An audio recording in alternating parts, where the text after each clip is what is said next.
People ask me all the time, what do I want my legacy to be?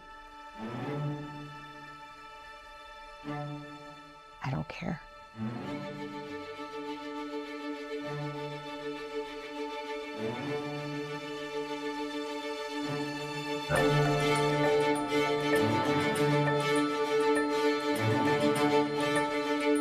If 3 generations from now, they don't remember Fawn Weaver lived, I don't care.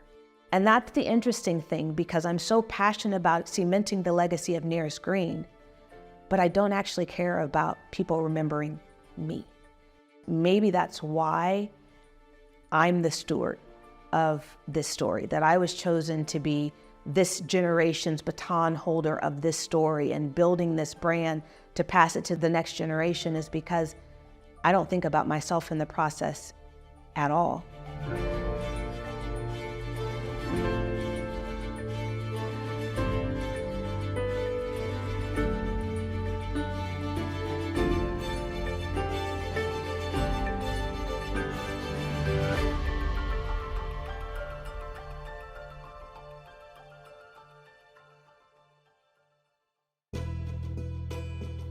As a kid, I don't know that I would say I was entrepreneurial.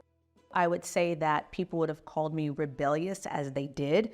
And I think most entrepreneurs would have been called rebellious as their kids. So maybe it means the same thing in childhood.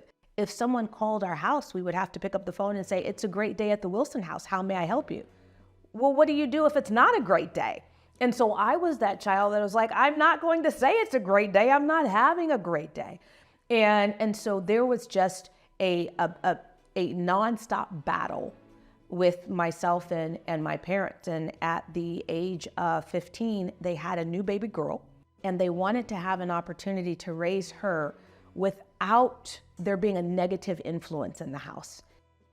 So they sat me down, and it was a, sort of shape up or ship out type of conversation. It was very much so, listen, we want to have the opportunity to raise her without you negatively impacting her. And so you have 2 choices. Either you do what we are now telling you to do as your parents in this household, or you have to leave. I think I was there another hour.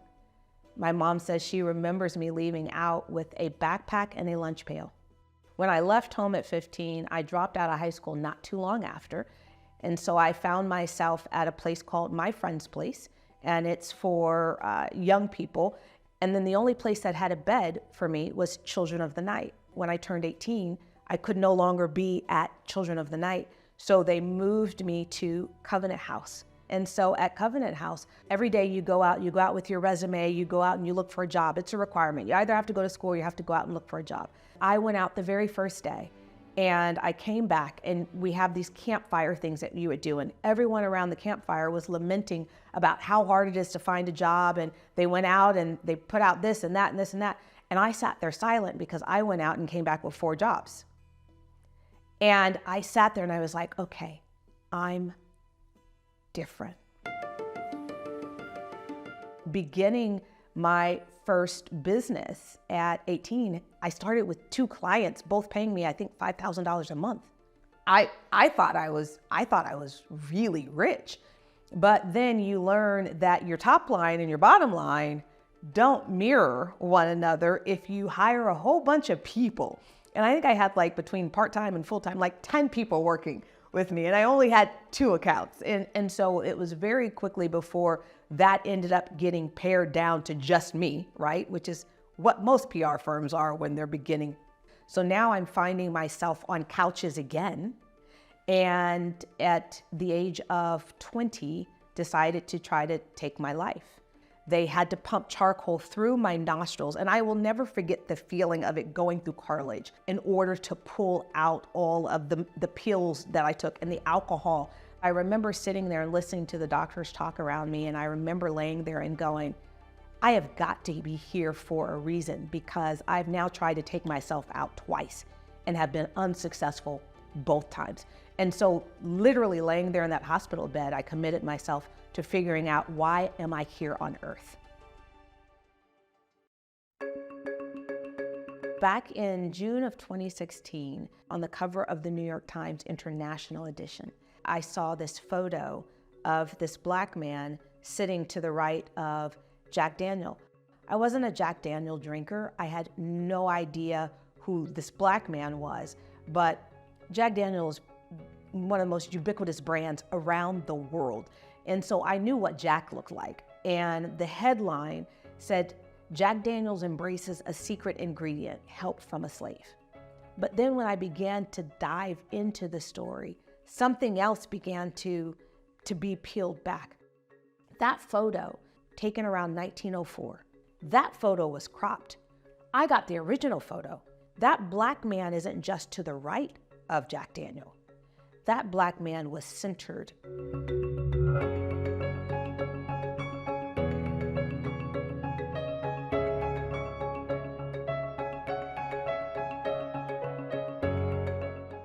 So even though we don't have a photo of Nearest Green, the person who he ceded the center position to is Nearest's son, George Green. Nearest Green was not only the teacher and mentor of a young Jack Daniel, he was the first master distiller for Jack Daniel Distillery. And Jack Daniel Distillery's original distillery number was distillery number 7. Nearest Green is the only known master distiller to ever operate at distillery number 7. I thought, if we can prove this, this changes everything. Because for African Americans for so long, the way that we have seen ourselves, or the way that we've been portrayed, is that these enslaved people came in and they were uneducated. That is not true. They were educated in their own country, in their own language. And so for my 40th birthday, I decided I wanted to go to Lynchburg, Tennessee. I want to see if what I think is true, which at the time is completely opposite of everything that was in social media, everything that was in the press at that time, was Jack is a slave owner, he stole the recipe, he hid the slave, they've tried to hide this for the last 150, 160 years, and I had a completely different theory. This is a story of love, honor, and respect, and it's an ally who wanted to make sure America could not wipe his friend away, his mentor away, this insignificant person away. One of the first people that we meet in the library, when I'm sitting there across from my husband doing research, is the second eldest living descendant of Jack Daniel, who offers to help, who literally pulls out her cell phone and gives me the name and number of Nearest Green's descendant who had been doing genealogy research for 30 years. And then she said, hey, you know that book that you read called Jack Daniel's Legacy? It's his biography written in 1967, height of the civil rights era. And you had this white reporter from Alabama comes up, interviews all of the people who knew Jack best. And they include Nearest and his boys more time than Jack's own family. In 1967, if you didn't want to credit a black man, you just left him out of the book. You left him out of the story.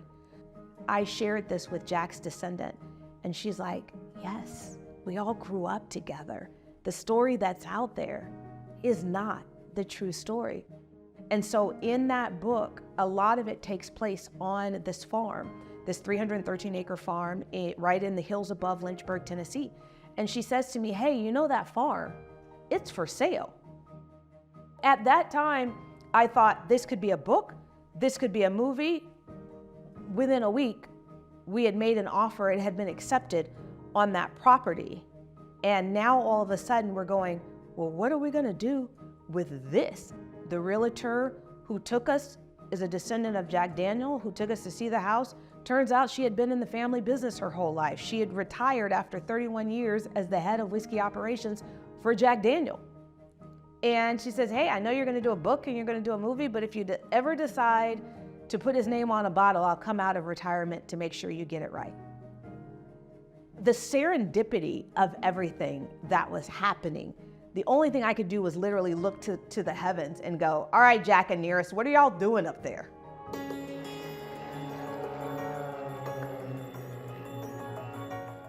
What helped me to find my purpose, or allowed me to live so that I could live in my purpose, is the same reason we are talking about Nearest Green's legacy today.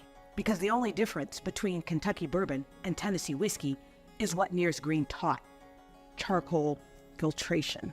Truly, it was the same charcoal being utilized to purify my body after a second attempt at my life. When we began this, we knew that there had never been an African American, a Black American, to succeed in founding and leading a spirit company in the history of American spirits. Now, mind you, American spirits have been in our country for over 400 years, and never once was there a Black American that had ever succeeded. We have a lot more money these days, and so our buying power is strong. And as our buying power has gone up, we've become the face of all these brands, but we didn't own it. And so the question was, why? And I didn't have that answer, but what I knew is this industry wasn't set up for me to succeed. So every time someone would give me advice, I would completely disregard it and do the opposite. So everyone told me, you should start in one state, build over the next 4 years or so in that one state, and then try to pick up the states that are adjoining it. I went to my chief business officer and I said, I want to be in all 50 states by the end of the first 2 years. Why? Because there's a reason that strategy has failed us. Even investors that I have brought in were like, Fawn, why would you invest so much in a distillery when none of these other bourbon brands are spending that kind of money? Put all that money into marketing. And I looked at it and said, the home place for Uncle Nearest Green Distillery is going to become the best marketing tool that we had. So I announced we're going to spend $50 million on building out a distillery. We weren't even 2 years old. People are like, this woman is crazy. Like, legitimately, this woman is crazy. She has no idea what she's doing. She's going to fail. And quite frankly, if you look at the moves I was making, I should have failed. But they were the right moves. And so we were able to transition very quickly every single time an obstacle had come our way because we owned the land, which meant we truly owned the brand. And so many of the bourbon companies that have come before us that sold, they didn't sell because those founders wanted to. They sold because they had to, because they ran out of enough money to be able to lay down enough bourbon. And for us, we began investing in assets so early, bourbon goes up. So if I put it in at $750 in the barrel and I can sell it a few years later at $1,600, guess what? I can find investors to invest in that. I can find banks to invest in that because that's real property. This land is real property. These buildings that we have built, real property.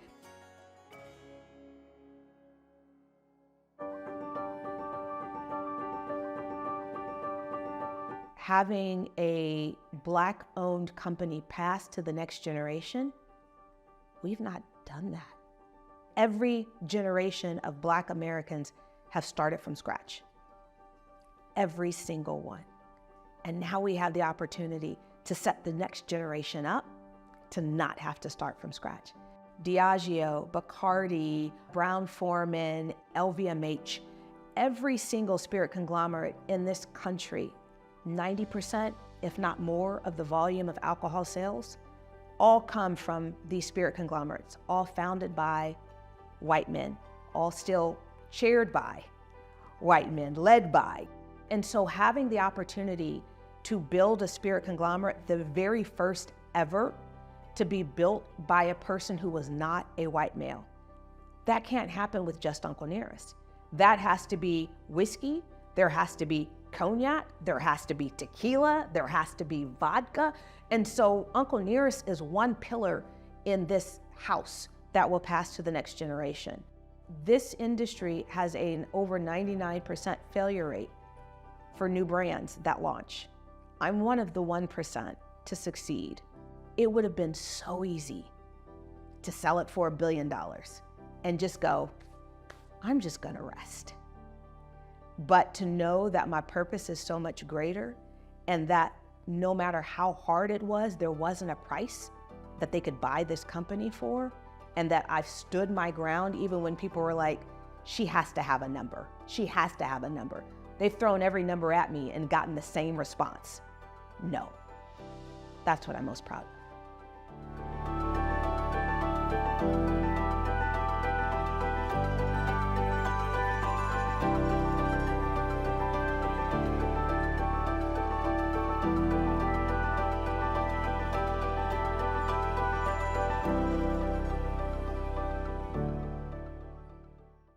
Can we try an Alp on camera? Is that a thing? Can we try an Alp? Are you kidding? You know, I'm glad you asked. This is Alp. It's America's latest nicotine pouch, American lip pillow.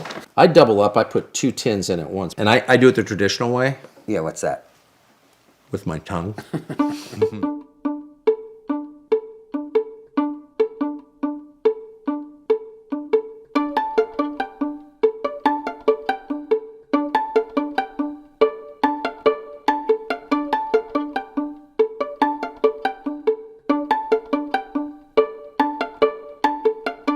So I was out in Las Vegas last fall and meeting some friends for dinner, and I was with one of my producers who knew Theo Von and said, "Do you know who Theo Von is?" "Oh yeah, my daughter likes him." And he's in the same hotel. Go to his podcast. Okay, so I wind up meeting Theo Von, doing the podcast for a couple hours. I put a tin of Zyn, as I always do, right next to me. He goes, "What's that?" And I was just waxing enthusiastic about Zyn, and I said something like, I said, "It's a marital aid also." And I made some joke about, I have 4 kids because of this product, and it, makes you strong like bull, or, whack it on the nightstand, and vulgar because I'm vulgar, but enthusiastic. Totally joking. I get back home and I got a letter from the general counsel of Zyn scolding me and kind of threatening me for saying, "It's come to our attention. You're on a nationwide podcast recently and made unverified health claims about our product, including that it's a treatment for erectile dysfunction, and you should know that no scientific study supports your claim. Please cease and desist immediately." Really? I was joking, and it enraged me. If they had called me and said, "I heard you said on Theo Von, and you said it's a boner cure, and it's actually the FDA could come down on us for that. Please don't do that." No problem. I didn't know that. Totally kidding. But instead, because it's the nature of big companies and of all large organizations to become totally impersonal and anti-human over time, that's who they became. So why the hell would I put anything in my mouth made by a company that hates me, that doesn't have enough respect for me, just to call me on the phone and tell me the truth, has to send me a letter from the corporate counsel's office? It's everything I hate, not just about companies, but about modern life. It's impersonal, it's stupid, it's nasty, it shows no respect at all, and it has 0 sense of humor, which is another way of saying it has no joy of life. It's a boner joke. Relax. Health claim.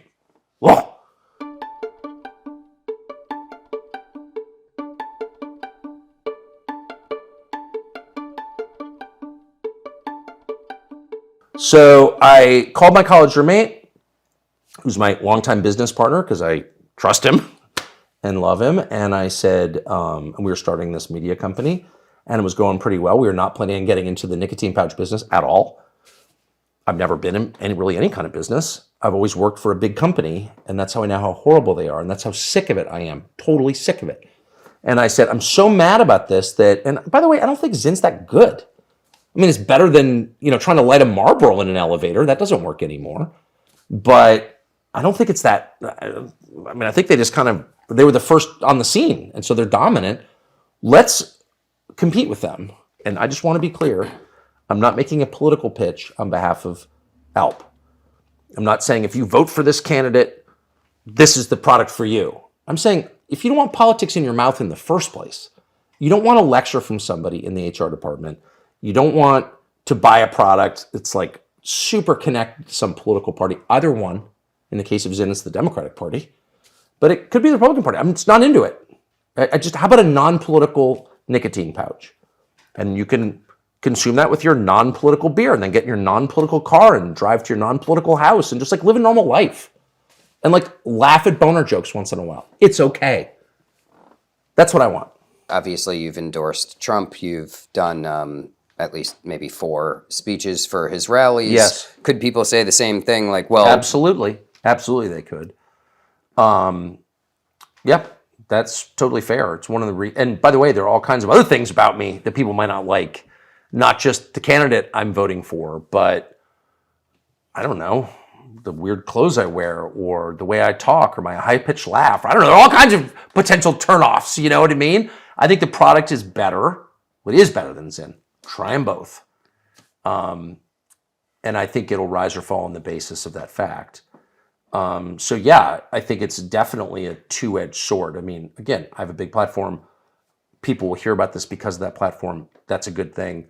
But as quickly as I can get out of the picture and let the product sell itself by its inherent superiority, which is real, the better. There's something that I have found compelling about nicotine, even as I've really aggressively moved every other intoxicant and chemical out of my life. I don't even use fluoride toothpaste. I don't use deodorant. I mean, I'm like totally opposed to all of that stuff and bothered by it, but a lot. But I do like nicotine.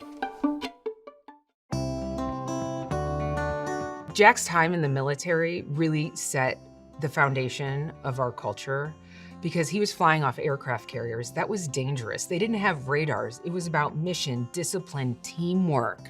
You didn't know if you were coming back. And so those philosophies in the military help shape the way we think about the business today. And what's so important for us in moving forward is that we recognize our history, our legacy, what has made us so successful, and we want to bring that into the future. Chrissy Taylor is the third generation of her family to run car rental giant Enterprise Mobility, formerly known as Enterprise Rent-A-Car, which her grandfather Jack Taylor founded nearly 70 years ago, and her father Andy Taylor ran for nearly 2 decades. Chrissy took over as CEO in January 2020 after starting, at the bottom at a car rental branch in 2000 and working her way up through the company over nearly 2 decades. So I started my career in 1995 as an intern during my freshman year in college at the St. Louis group. And it was a great entry into the business and into the operations. I loved it so much, I became a full-time management trainee in 2000. And from there, worked my way up to a branch manager. And then from there, I had 17 different roles within the company, moving around, understanding how big we were, what different departments were. And then I took an opportunity over in our international department. And so I worked internationally for 3 years and then came back. I ran North America and then eventually became CEO in 2020. I love the experience of being in the management training program because you're really learning how to run your own business.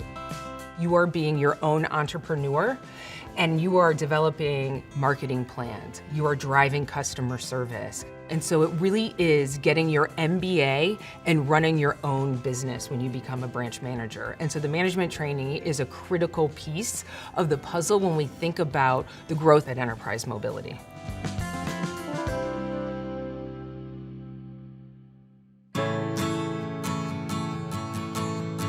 Chrissy's dad, who had served as CEO for nearly 2 decades, decided that he was ready to move on and transition into the executive chairman role, which he still holds today, in 2013. And at that point, Chrissy had been working her way up through the ranks, and he kind of knew that she was the logical successor, but she was still very young at that point. So instead of, forcing it and making her CEO maybe before she was ready, they actually tapped the first non-family CEO, a woman by the name of Pam Nicholson, who wasn't family, but she was like family. She had joined Enterprise right out of college and been there for 30, 40 years. So she served as CEO for that sort of 7-year gap between when Andy stepped aside in 2013 and Chrissy became CEO in 2020. From everything I've seen, it seems like it was a smart decision that really benefited the company.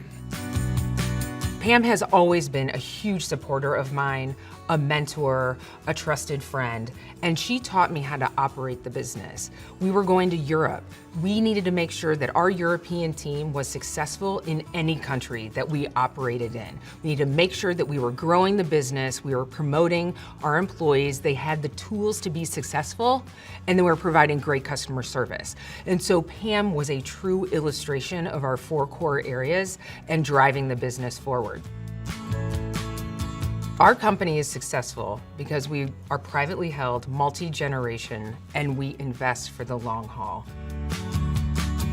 Late last year, Chrissy rebranded the company, which had been known as Enterprise Holdings previously, to Enterprise Mobility, and The reason, as she explains it, for that was, less to signal, major changes to the business that were coming imminently, and more so to reflect the fact that they have over time evolved to do a lot more than people think of when they think of enterprise.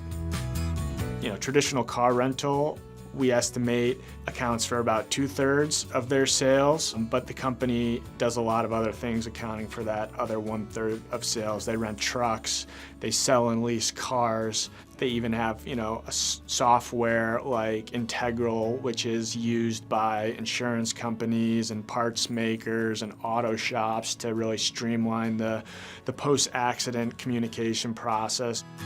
Even among private companies, enterprise really stands out in terms of, the Taylor family's just really obsession with reinvesting in the business over and over and over again.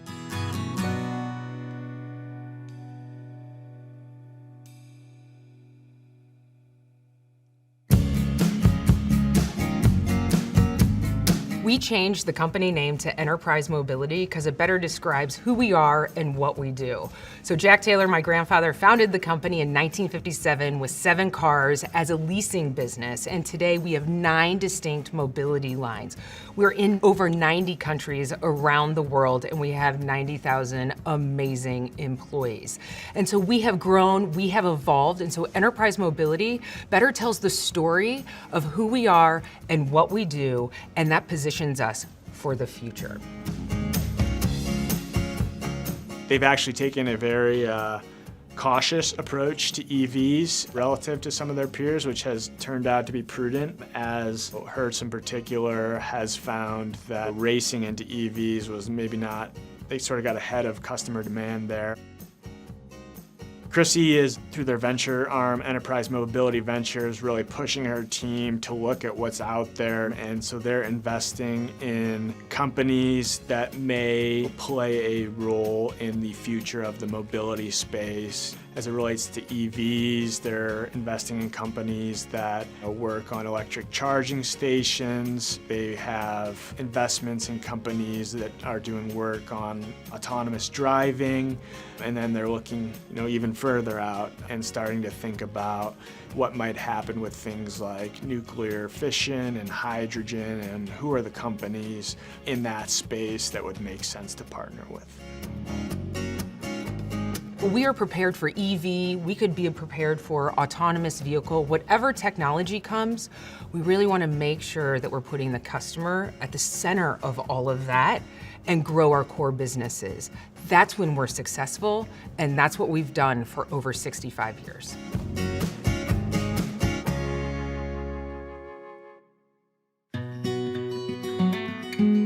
Chrissy started in January 2020. By mid-March, COVID had hit in full force. It was unlike anything the car rental industry had ever faced. What we heard was that she's just really a natural leader and grabbed the bull by the horns, and I think that made a huge difference.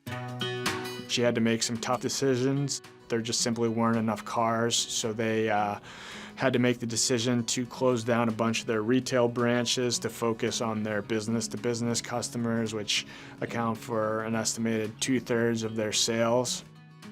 Those choices, while hard, really benefited the company in helping them get through the pandemic. Coming out of COVID in 2023, they, reported 2 consecutive years of record revenue. Hertz went bankrupt during COVID, and Avis did a little better, but their credit rating was downgraded, and Enterprise managed to maintain their balance sheet strength and their credit ratings, which I think says a lot. One of the things I learned very quickly becoming CEO in January 2020 was that I cannot over-communicate to the team.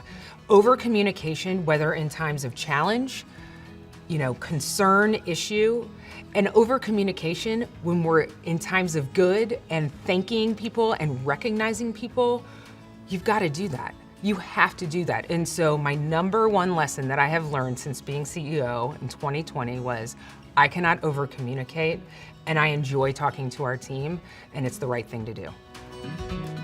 So the Taylor family, they have a pair of charitable foundations which together have given away more than $1 billion to date. One is the Enterprise Mobility Foundation, which really serves all of the global communities that the business, and then there's the family's Crawford Taylor Foundation, which is St. Louis focused. And so it's, focused on a bunch of different areas, but it all gets at, revitalizing St. Louis.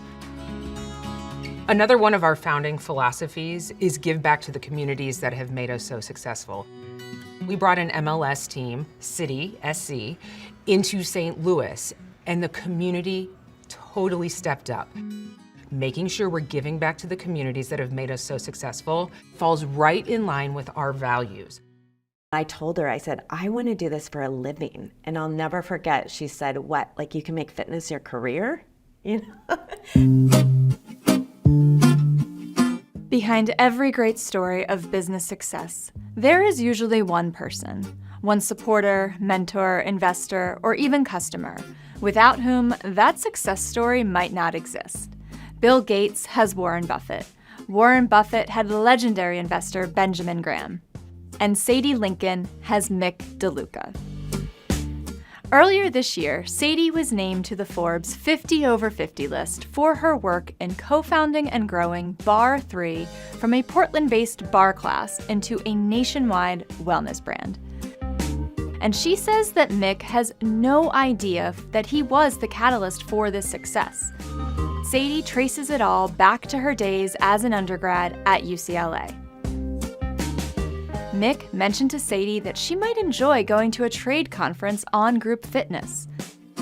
And what occurs next is proof that sometimes the in-between moments in a career are the ones that have the biggest impact. Sadie Lincoln, you are the co-founder and CEO of Bar 3. You were on the 2024 50 over 50 list. Thank you so much for being here. Oh, it's my pleasure. I just rattled off a bunch of titles and accomplishments, and since we are here for the one who changed everything, I want to start by asking, who is the person without whom you would not be sitting in this seat today? The person who profoundly changed my path has no idea.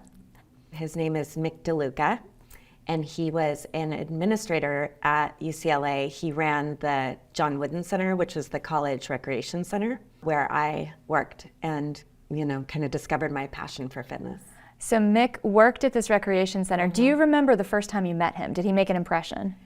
Not really. This is the interesting thing. I think he'll be surprised that I'm even naming him. It's one of those things that was behind the scenes, kind of an in-between moment that profoundly changed my life. I didn't work directly for him. I worked for several other amazing administrators, including a guy named Dennis Caney, who also changed my life. But Mick noticed my passion in the fitness industry, and this was before fitness was a clear professional path. And he put my name in the hat to be considered for a graduate assistantship at the College of William and Mary, where I ended up applying, and I was awarded a full ride to get my master's and start their group exercise program there on the campus. So you go to this recreation center at UCLA, and are you going just to participate in group fitness, or do you go intending to run a fitness class? I stumbled upon it. I went to City College first and then transferred into UCLA. So I was a transfer kid, junior, in this big college. I grew up in a small town, Eugene, Oregon. Definitely felt fish out of water. I was lonely. And I discovered the John Wooden Center, and the connection and community there just infused me with more confidence as a student.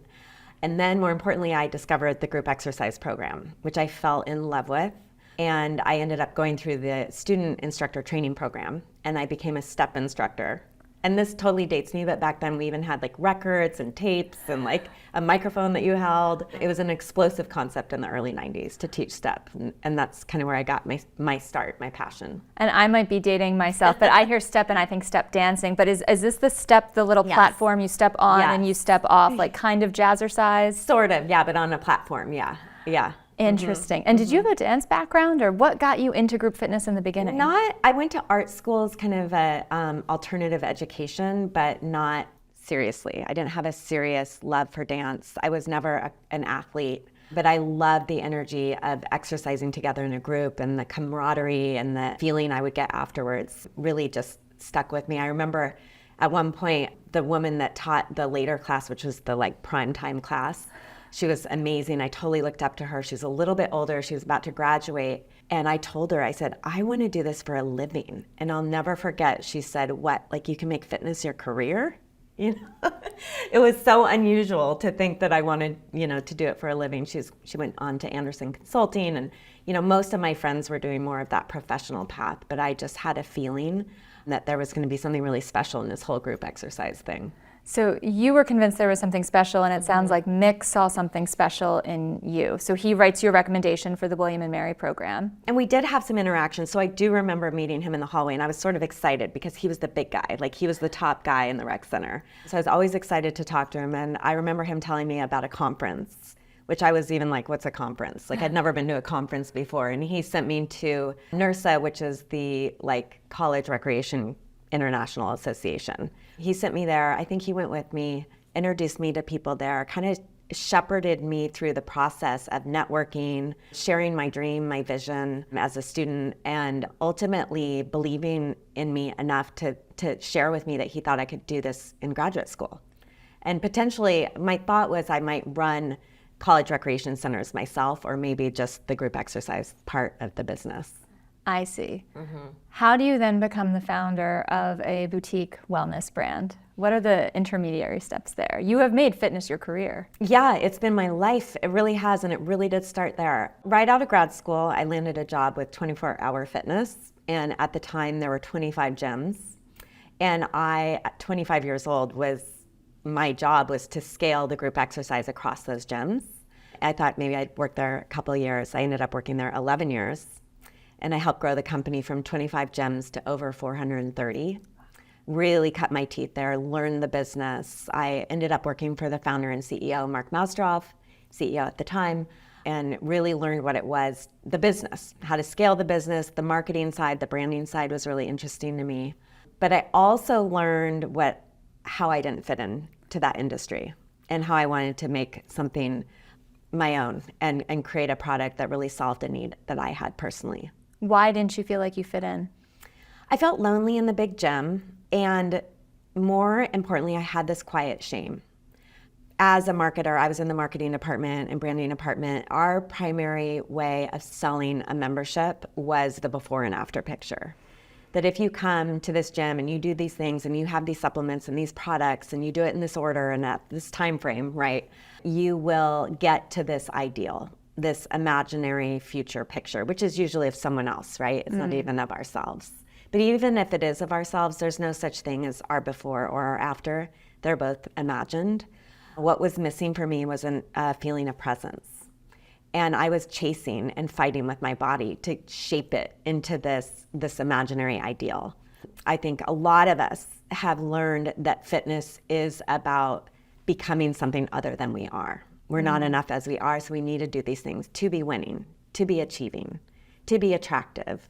And I discovered on my own, actually, when I was pregnant with my first child, how to work out in a way that honored my body in the moment as it was and as it was changing, and to modify moves to really be congruent with what my body needed in that moment. And that was the seed of Bar 3. That was when I was like, I want to branch out and try something different. And you officially launched Bar 3 or founded it in 2008. Yes. Take me back to those early days. How hard was it? I mean, we're in the middle of a recession at 2008. That was a tough economic time. It was the height of the global financial crisis, a great time to start a business. But I knew in every cell of my body that it was going to be successful, because I'd spent so many years in the industry studying it, both from my own journey, but also access to all the data and behavior. And I knew people were longing for connection and community and a smaller boutique concept. Boutique fitness was just taking off in 2008. I knew that I wanted a workout program that was sustainable, that was something you could do over a long period of time. My heritage was in yoga. I became a yoga instructor. I really loved the philosophy of yoga, the strength of Pilates. I loved the efficiency and effective downbeat of bar. And I wanted to kind of create a concept around my favorite disciplines that I knew would, resonate with other people, with the philosophy of let's do this to be present in our own bodies versus trying to be like everybody else. I will out myself as someone who has taken several Bar 3 classes, and as you are describing your background and what attracted you to fitness, I can see each part of the class, the part that feels like yoga, the part that feels like Pilates, the part where you're picking up weights, right down to the kind of the meditation at the end, almost like a shavasana in a yoga. So I'm curious, typically when you found a business, if you're in consumer products, you build the product first, or you build the software, you have a proof of concept. There's a choreography to a lot of Bar 3 classes. Yes. Did you develop the choreography before you found your location or built the business plan, or what came first for you?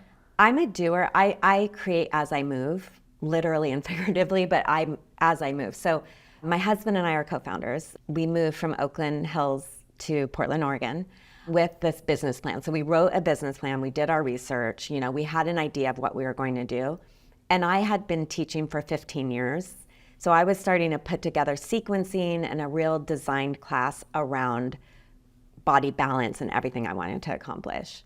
Once we got to Portland, I found a little studio that I rented for like $20 an hour. It was amazing. It was above a Whole Foods.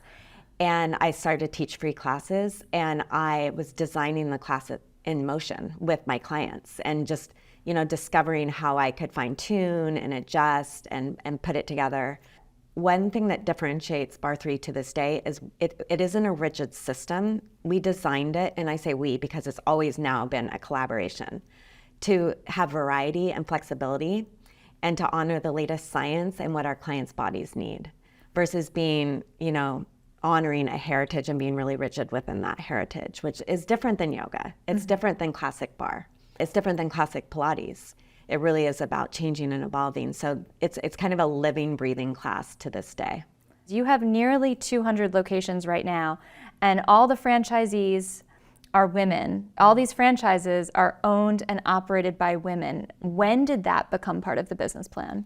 Right from the beginning. So I wrote a business plan wanting that vision. I knew we were going to scale it.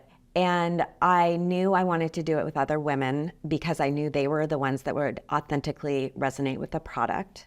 And I knew I wanted to do it franchising because they would be my investors versus going out and raising money from people who didn't have like a real authentic connection to the product. And I believe that everybody has their own unique genius. And I wanted to see what other women would do with this Bar 3 thing, like how they would elevate it, amplify it, make it their own. I really believe that that's the magic of growing a multi-unit, operation, is feeling local even though you have the infrastructure of a bigger company. So that was a big part of our ethos from day one. It still is. Even our instructor training. When we sit around at the first instructor training with brand new instructors, the first thing we do is get to know every instructor, and we tell them, by the end of this instructor training, our class is going to be better because of your wisdom. You're going to bring something new to the table. Maybe you'll ask a question or offer an idea that will integrate into the class and make it better from then on. And that is the same philosophy we have with our franchise owners. Is there anything you learned at the John Wooden Rec Center or from Mick and his instructors that you have taken into Bar 3? So much. Technically, how to teach. The instructor training program was dialed at UCLA. We taught to the musical phrase, how you perform up on the stage, but also integrate the audience. Modifications even back then we worked on. So the actual technical side of group exercise is my foundation. But I think even more importantly, how I was treated in the in-between moments. That was the biggest takeaway. That's why Mick profoundly changed my life. It was the in-between moment. It was like in the hallway, hey, I think, you maybe should go to this rec conference. It seems like you really like fitness. Like just taking that one little minute to see me and then to open that door for me, that has really carried into our model at Bar 3. We have young play lounge workers, for example, that take care of the babies while young moms usually are working out, or young parents are working out. And those young women are networked within the other women in the studio. And we talk about that with our team. It's like, these young women are going to meet other people that could change their lives right here in the studio. You are seeding other people to meet the one who changes everything for them. 100%. Yeah. I was going to ask this at the end of the conversation, but since we got there now, what's your advice for someone who feels like they haven't met their Mick? They haven't met the person who's transformed their career or their life in the way that they might want to transform their career or life? Well, when I was asked this question, the question you asked me, I had to pause because it wasn't really clear. I didn't have that like amazing woman that took me under her wing and taught me how to have a voice as a woman. That's what I think of when I think of someone who would change your life, or someone who had a career exactly like I wanted, someone that was incredibly aspirational. But when I really thought about it, it was Mick. If I hadn't really, I think my advice is keep your eyes open. Mm-hmm. Your person might be someone very unexpected. It could be your Uber driver. It could be your Bar 3 instructor. I really think there's people all over who shape and change our lives. As we talk about the growth of the business, I'm wondering, was there an inflection point? Is there a year that you thought like, okay, yes, we're on to something, or the most explosive growth, or how do you think about the time since 2008? It was really quick. Out of the gates, we were successful. I would say 2011 was a big year for us. We launched an online streaming business in 11, and it was we were an early adopter. Not many people were doing that. I had the opportunity to train a legendary superstar. I trained Madonna a couple times, which was amazing. And so there was a couple things like that happened all at once that I think did definitely launch us in a big way. But really, when we put up a little tab on our website that said grow with us, we got immediate interest of women wanting to open their own Bar 3s. For franchise locations. Mm-hmm. That's interesting that you went online in 2011. So Yeah. you were in some ways very ready when the pandemic hit. Yes, yeah. Take us Well, back. in some ways. In some ways. Yeah. The fitness industry got decimated by the pandemic. And I was looking up statistics before we spoke. There's one estimate that 27% of US fitness centers closed due to the pandemic. Millions of people lost jobs, and it's been a tough recovery. Yeah. What was that moment like for you and Bar 3? Well, certainly our online streaming business was what helped us stay financially stable. We grew 100% year over year with our revenue for our online streaming business within 1 month. So that was amazing. It allowed us to keep our key leadership team intact. But what made us powerful was our women franchisees, who had, prior to that, developed such authentic relationships with their clients and their community. And then our ethos around, which from day one, we've always been about fighting lonely. We believe that relationships matter more than exercise. So as a company, we got together on the Zoom calls and we said, let's double down on this. Let's fight lonely. And because of that, we were remarkably resilient. Where do you think you'd be today had you not met Mick at the John Wooden Rec Center so many years ago? Gosh, I really don't know. I have asked myself that question. I wouldn't have been in fitness. I don't think I would have known that I loved teaching group exercise. I was a sociology major. I was into marketing. I don't know what I would have done. I really don't know what I would have done without fitness. I found my lane. I found my path and my purpose. So yeah, I don't think I would have been a CEO. I never thought I was going to be a CEO. I would have definitely been a mother. I've always wanted to be a mother. I know that. What did you want to be when you were younger? When you were like 5 or 6, did you dream of a career? Honestly, no. I wanted to be a mom. That's my earliest memory, is wanting to be a mom. Wow. I wasn't even college bound. I didn't take the SAT. I went to a city college, like I mentioned. And then all of a sudden, this ambition just kind of grabbed hold of me. Well, you had an unconventional upbringing. Can you share a little bit about how you grew up? Sure. Well, it's my normal, but I guess it is unconventional to most. My mom and her dearest friends, they met in the late 60s, in their 20s. And they ended up becoming single mothers for one reason or another and decided to raise us kids collaboratively. It wasn't a commune because there wasn't like a leader or an organized system around it, but they really created their own system around raising us and in a collective. It's unconventional, but it actually sounds idealistic in some ways. I think my friends and I joke about that. Like, how much easier would it be to pool resources and do it as a group versus these individual units that are across the country from each other? I hear that so much, and I hear it a lot from single mothers too. Just having that kind of community and connection. We're all still a family. I have brothers and sisters who I'm not blood related to, but are truly my brothers and sisters. And I have these amazing aunties. It's kind of a great love story, actually. These women are still dearest of friends, you know, over 50 years later. So. And it makes me wonder, because you've talked about community within a workout class, if the earliest seeds were in your upbringing. Well, definitely.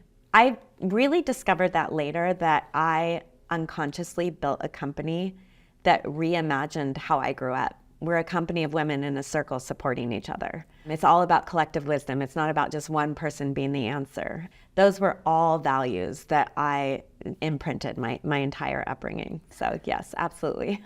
When you talk about collective wisdom, I do have a question.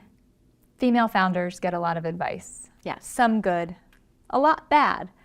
How do you tune out the bad advice? And specifically with regards to this series, how do you tune out the advice from the people who want to be the one who changes everything for you, but really aren't your person?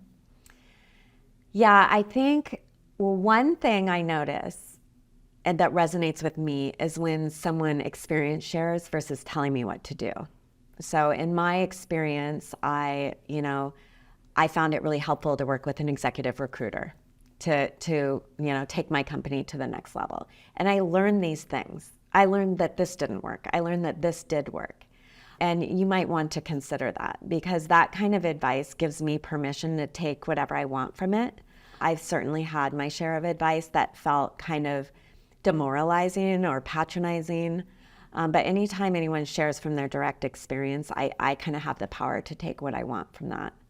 I also think that, just like we were talking about with Mick, sometimes you can get advice from someone or learn from someone without them even knowing. Just watching people, observing people, and taking what you want from that experience. So you say he doesn't know the impact he's had on you. Have you been in touch at all recently? I actually I found him. I reached out to him recently, and this is over 30 years ago when I was at the rec center, and he remembered me. I wrote him a letter, and I found the other guy, Dennis Caney. I wrote him a letter as well. I did explain to them how much they profoundly changed my lives, and they were both thrilled. Did they know Bar 3? Were they familiar? They were, but they didn't connect that it was me that started it. And they both are still educators, and they are both still at UCLA and in larger roles, helping students to this day. And what's your advice, since you seem to have circles in which you are the one who changes everything for someone else? What's your advice for people who want to be the one to change someone else's life? I think my number one advice would be to honor your own core values, your own unique strength, and to live truly in that. Because just by doing that, you give everyone else permission to do the same. Sadie Lincoln, thank you so much for joining us. We so appreciate your time. Thank you.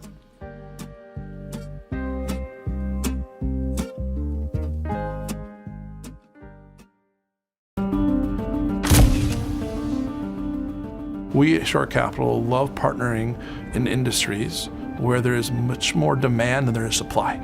And our formula is, if there's much more demand and supply, go and become the supplier of choice.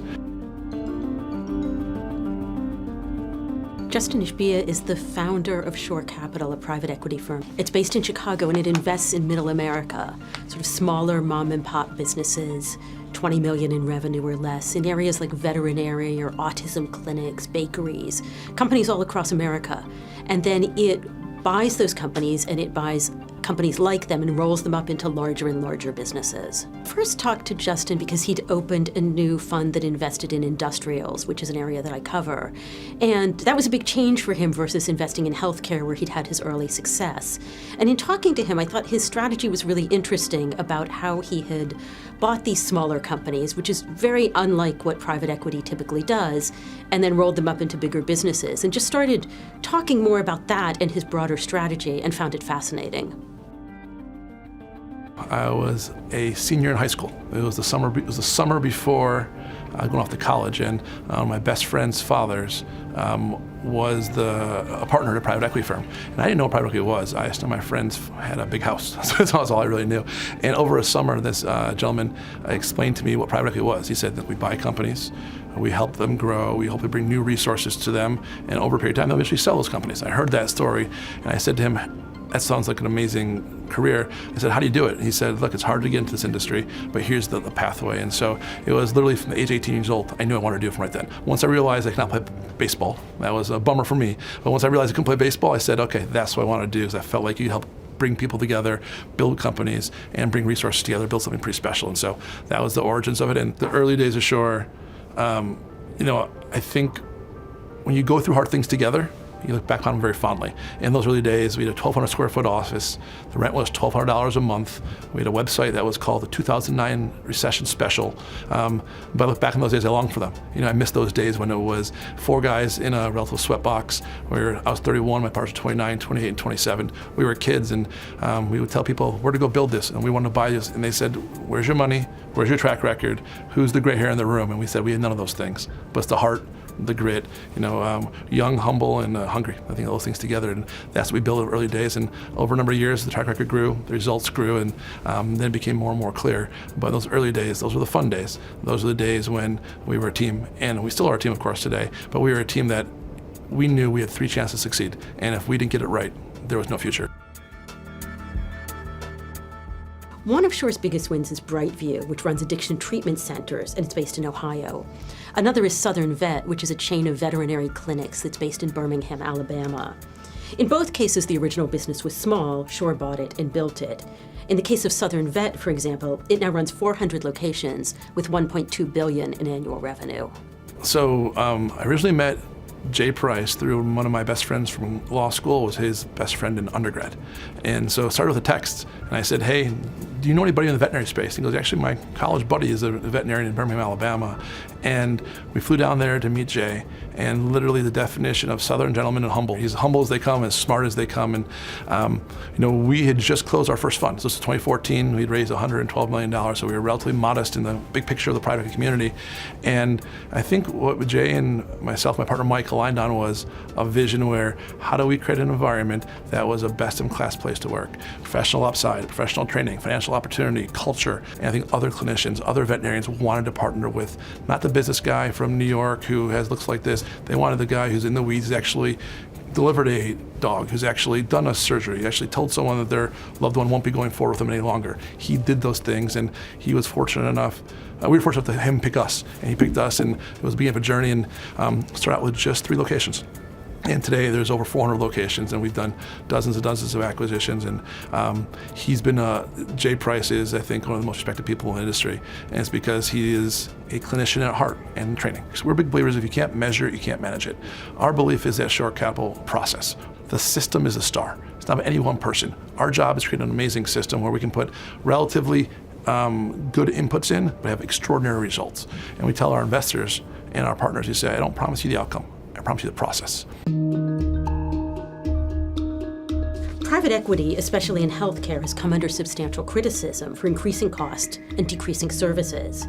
Justin argues that his company shouldn't get tarred, as it doesn't cut services, and that in fact it's expanding, and its scale allows it to invest more money in technology and to provide better services at the companies that it buys. If you see one private equity firm, you see one private equity firm.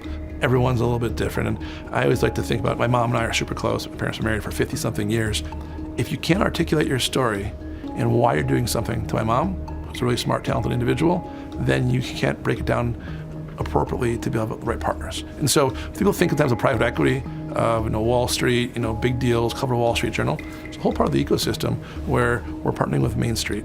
Our average partners have 100 employees when we start. These are relatively modest businesses where they have great individuals. And I think people think about private equity as all as one size fits all. And I think like a restaurant, there's fine dining, there's fast food, there's quick service restaurants, there's carry out.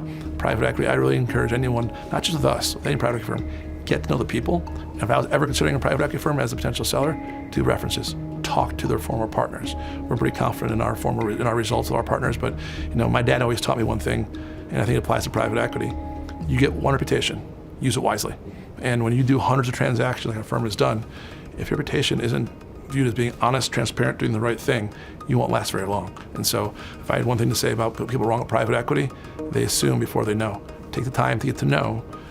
Reputations matter. Do your homework, and I think you'll find out the right outcomes, and you'll find the right fit for you. What may be right for you may be right for me, and vice versa. I believe that money follows success. Give me success, give me good people, success, money will take care of itself. For us, everything starts with picking the right sector. We want to look at an industry that has kind of 15 years of sunny skies, tailwinds, demand trends. A simple example is the consumerism of healthcare. Today, if you or I want to order a pizza, pull my phone out, it's here in 5 minutes. If you want to go see a doctor to get your eyes checked out, you have to call somebody, wait in the hold for 8 minutes. No one wants that. The consumerism of healthcare is, I think, an area people want it more at their fingertips. And so we're looking for themes with strong tailwinds. So if you get that part right, you're swimming in water that people want to be in.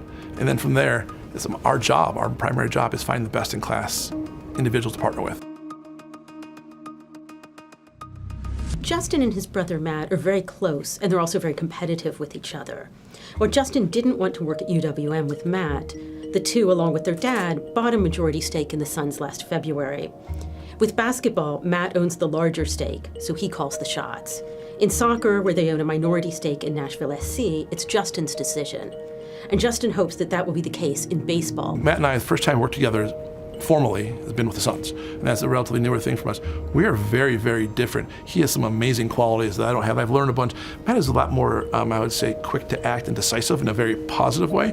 I'm a more calculated in some respects, but in between, I would say this, when we disagree upon something, the midpoint usually is the right outcome. And so I think I can hear I can be in a room in a business conversation and context, and a topic comes up, and I can hear it back in my mind saying, I think Matt would think about it this way. And so I'm not saying I always do what he does, but I think he's a different perspective. He is one of the best I've ever seen on culture, right? He played basketball for Coach Tom Izzo. He won a national championship in college playing college basketball. He's leading a business. He runs it like a team, not a family. Those are different things. I think a family, you can't fire your brother. You can't fire your mom. You know, and in a team though, the best teams want accountability across the board, and I think he's created a culture of accountability. And so I think he's created a culture of accountability, and I think him and I together have different angles and perspectives. I think together, though, I think we're a pretty strong team.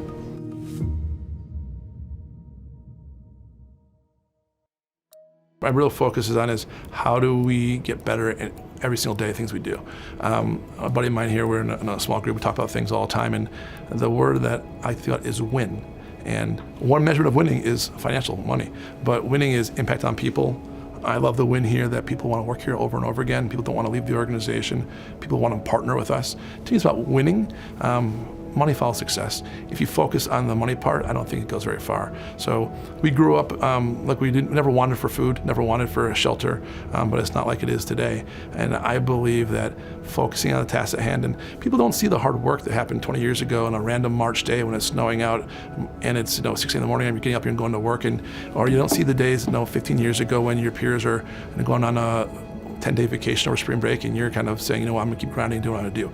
That stuff isn't seen as visible, but I think as you look back at it, you say, you put the right work in. And to me also, look, my most important job is raise my kids, right? And so people say, you have X dollars, why do you keep working? And my answer is 3 reasons. 1, my kids have to see me grind. I believe that kids do as you do, not as you say. So they're gonna see dad, even though I always have enough money to put food on the table, they're gonna see dad get up every day, put on a jacket on, hustle, be stressed about something, because I believe for them to be able to be the great part of our society, they see dad work. Number 2, I love what I do. I wake up in the morning, I'm the richest man in the world, not because of dollars, because I don't work a day in my life. I love what I do. And number 3, and one thing most important, the guys here and the gals here, they took a chance on me when it wasn't clear if we were successful. We didn't have a lot of money. I remember we got our very first, $10 million sale. They took a chance, and I get great joy of when we do something well here and good financial outcomes occur, seeing them buy their first house or buy their first something, whatever it may be, or be able to do things they never thought they'd be able to do in their own lifetime. Those 3 things, the team, the love for the game, and also the kids. The kids gotta see you grind. Those things get me out of bed every day, and that's what I focus on. I think when you look at a brand, you want it to inspire you. Like good art, you should feel. Our namesake is after Michelangelo's masterpiece, David.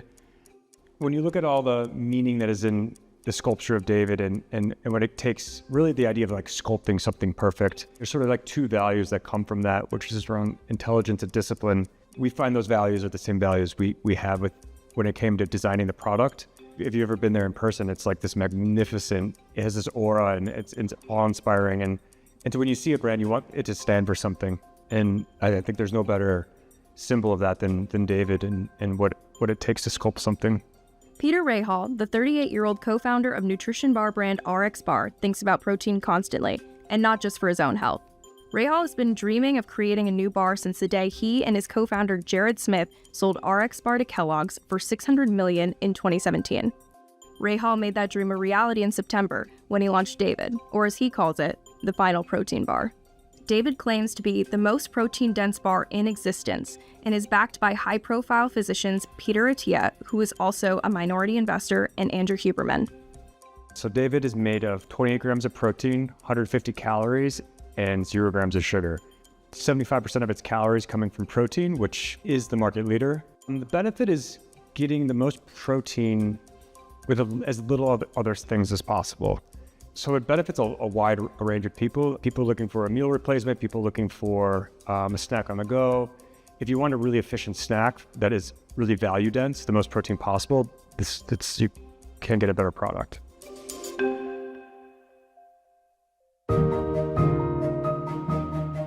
Rahal took the opportunity to create a new product in October 2022, once his 5-year non-compete agreement with Kellogg's expired. He spent a year developing David with his co-founder, Zach Rainin. Prior to David, I was running a low-carb cookie business called Raise. I met Peter through an investor who connected us. Peter thinks a lot about high-level company direction and strategy, and I think a lot about how to achieve that strategy in the most effective and efficient way. It's really fun to work with someone who is not afraid to challenge what you typically see out in the market or the way that people typically do things. If you aren't going to do things that others are uncomfortable with, you're probably not going to build anything great. With $300 million from his share of the RXBAR sale, Rahal led David's $10 million seed round with an investment of $6 million.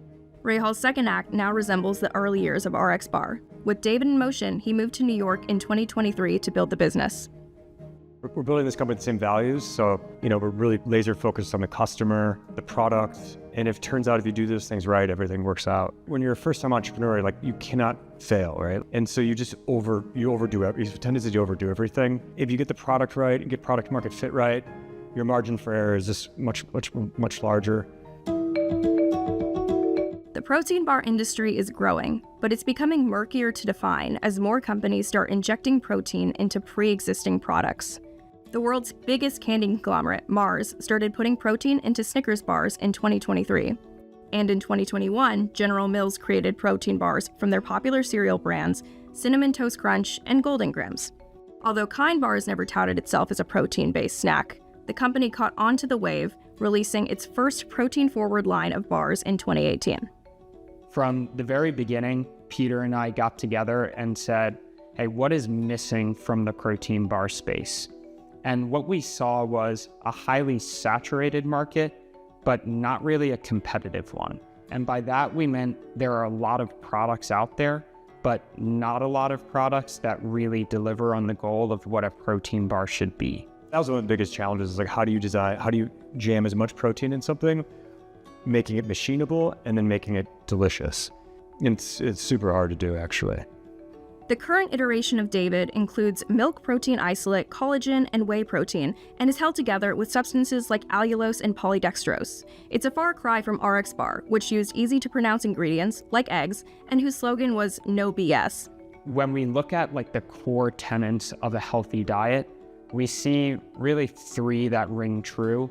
No matter what sort of diet tribe you may belong to, the science behind eating sufficient amounts of protein, not consuming too many calories, and minimizing blood sugar spikes kind of reign true. David was designed from the very beginning to be the best bar possible on these 3 metrics. In this business, you can't do it alone. And so you have to have really good suppliers, good partners, all down the value chain. So for us to scale, you have to lay a really good foundation of people you work with. And so for the next 3-6 months, that's our priority, is laying down the supply chain and foundation to scale great business and great product. As we prove out the product and get bigger, we hope to expand those conversations.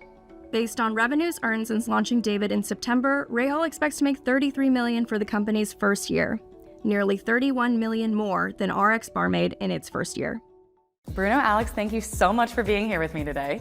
Thank you. We expressed earlier, but you don't know how much of an honor this is. When I was a kid, I dreamed of this. There was kids that dreamed about being a musician. We didn't. We liked this, we liked everything, and it's an honor being interviewed by you. We've seen a lot of your interviews. Thank you. And talking about your childhood, talking about being a kid, take me back to the beginning. Tell me about what got you both interested in clothing and what made you so passionate about this line of work.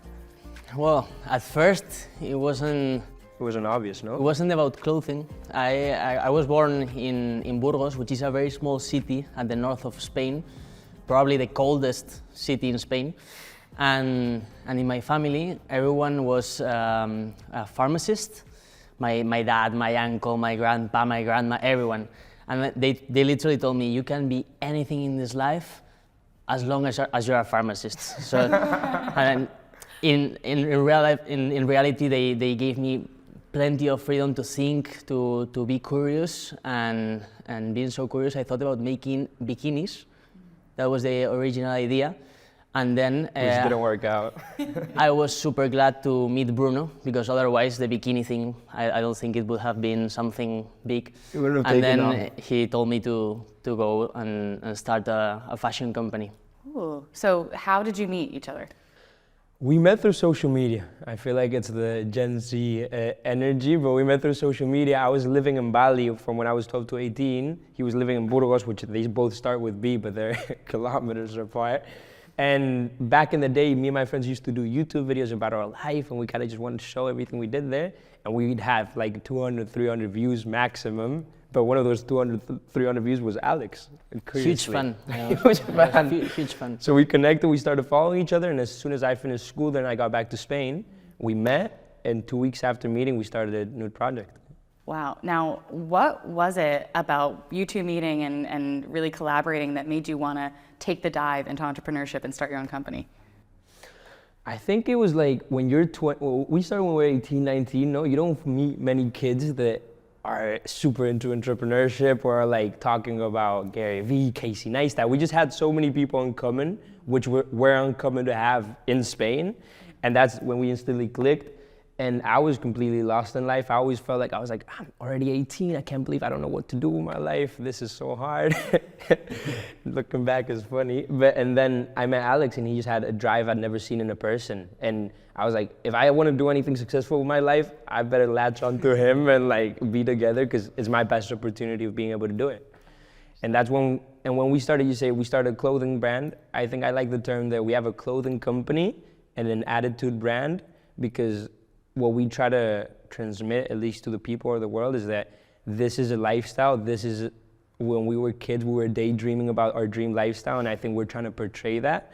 We're trying to portray that people live from their passion. Like, your passion is being a journalist, and you told us our passion was entrepreneurship. Very cool. And that's it. So pretend I've never seen anything, what you're wearing right now. Tell me and describe what Nude Project is. Apart from being our life, our passion, like the thing that drives us forward every day, like we really love what we do. Nude Project is a lifestyle brand and an attitude brand that tries to inspire people to follow their passion, find what they love, and try to make it a living, no? So since we started selling t-shirts and hoodies to our friends in university, because we had literally nothing. We started with 300 euros each. We started making videos, telling stories. I think storytelling was the key component of our success. I think it doesn't matter the budget that you spend on a creative piece of content. The most important thing is the story. So we focused on telling great stories that hopefully inspire people. So what types of clothes do you make? we initiated as a streetwear brand, which is just casual clothing in a way, but now we try to do almost everything, like from the jeans I'm wearing to the sweater to the necklaces. At the end of the day, when we said we want to create a lifestyle, I think when you dress, it's the best way to express yourself. Like when I see you today, you're like a formal, chic energy, you know, which is your responsibility, of course.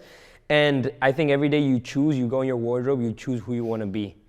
And with the attitude we're trying to convey, I think it's essential for the client of Nude Project to be able to open the wardrobe and be like, okay, this is the energy I want to transmit today. Sometimes you want to be off the grid and you just want to wear all black and no one talk to me. And sometimes it's this energy, you know, and you just want to go all in. Is there a certain type of consumer you're designing it for, any particular gender or age? As far like, when we started, we started this brand because we wanted to portray the lifestyle we wanted. And the best consumer example I could give you is, I think, literally us. Like, we make clothes for the people we want to be or what we want to live. So, as young people, but young people, I like saying young energy, like, because it's like, I don't want to just be for young people. I think young is a lifestyle and it's an energy. And for example, last year wow, this was crazy. We saw Madonna wearing her clothes in Barcelona. She came to visit, she was off on a visit and she wore a full Nude Project outfit. And I loved a title we did, or I saw in a magazine, it was like, this is young energy, you know? Madonna looks younger than ever. That was the title, Madonna looks younger than ever. And I was like, wow, I love that, you know? Like 65. That was the day my mom's been more proud of. Did you know that she was going to be wearing your clothes? We knew something, that she'd been to the store and they grabbed a bunch of clothes, but you hear and you can kind of believe it, but seeing it, you're like, Jesus Christ, this is it. Like, how does it feel when celebrities wear your clothes? And have there been others besides Madonna?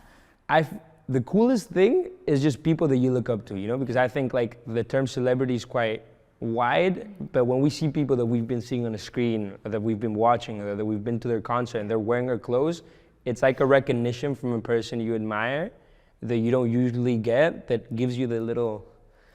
I'd say especially artists. Like artists have been our main inspiration for the brand.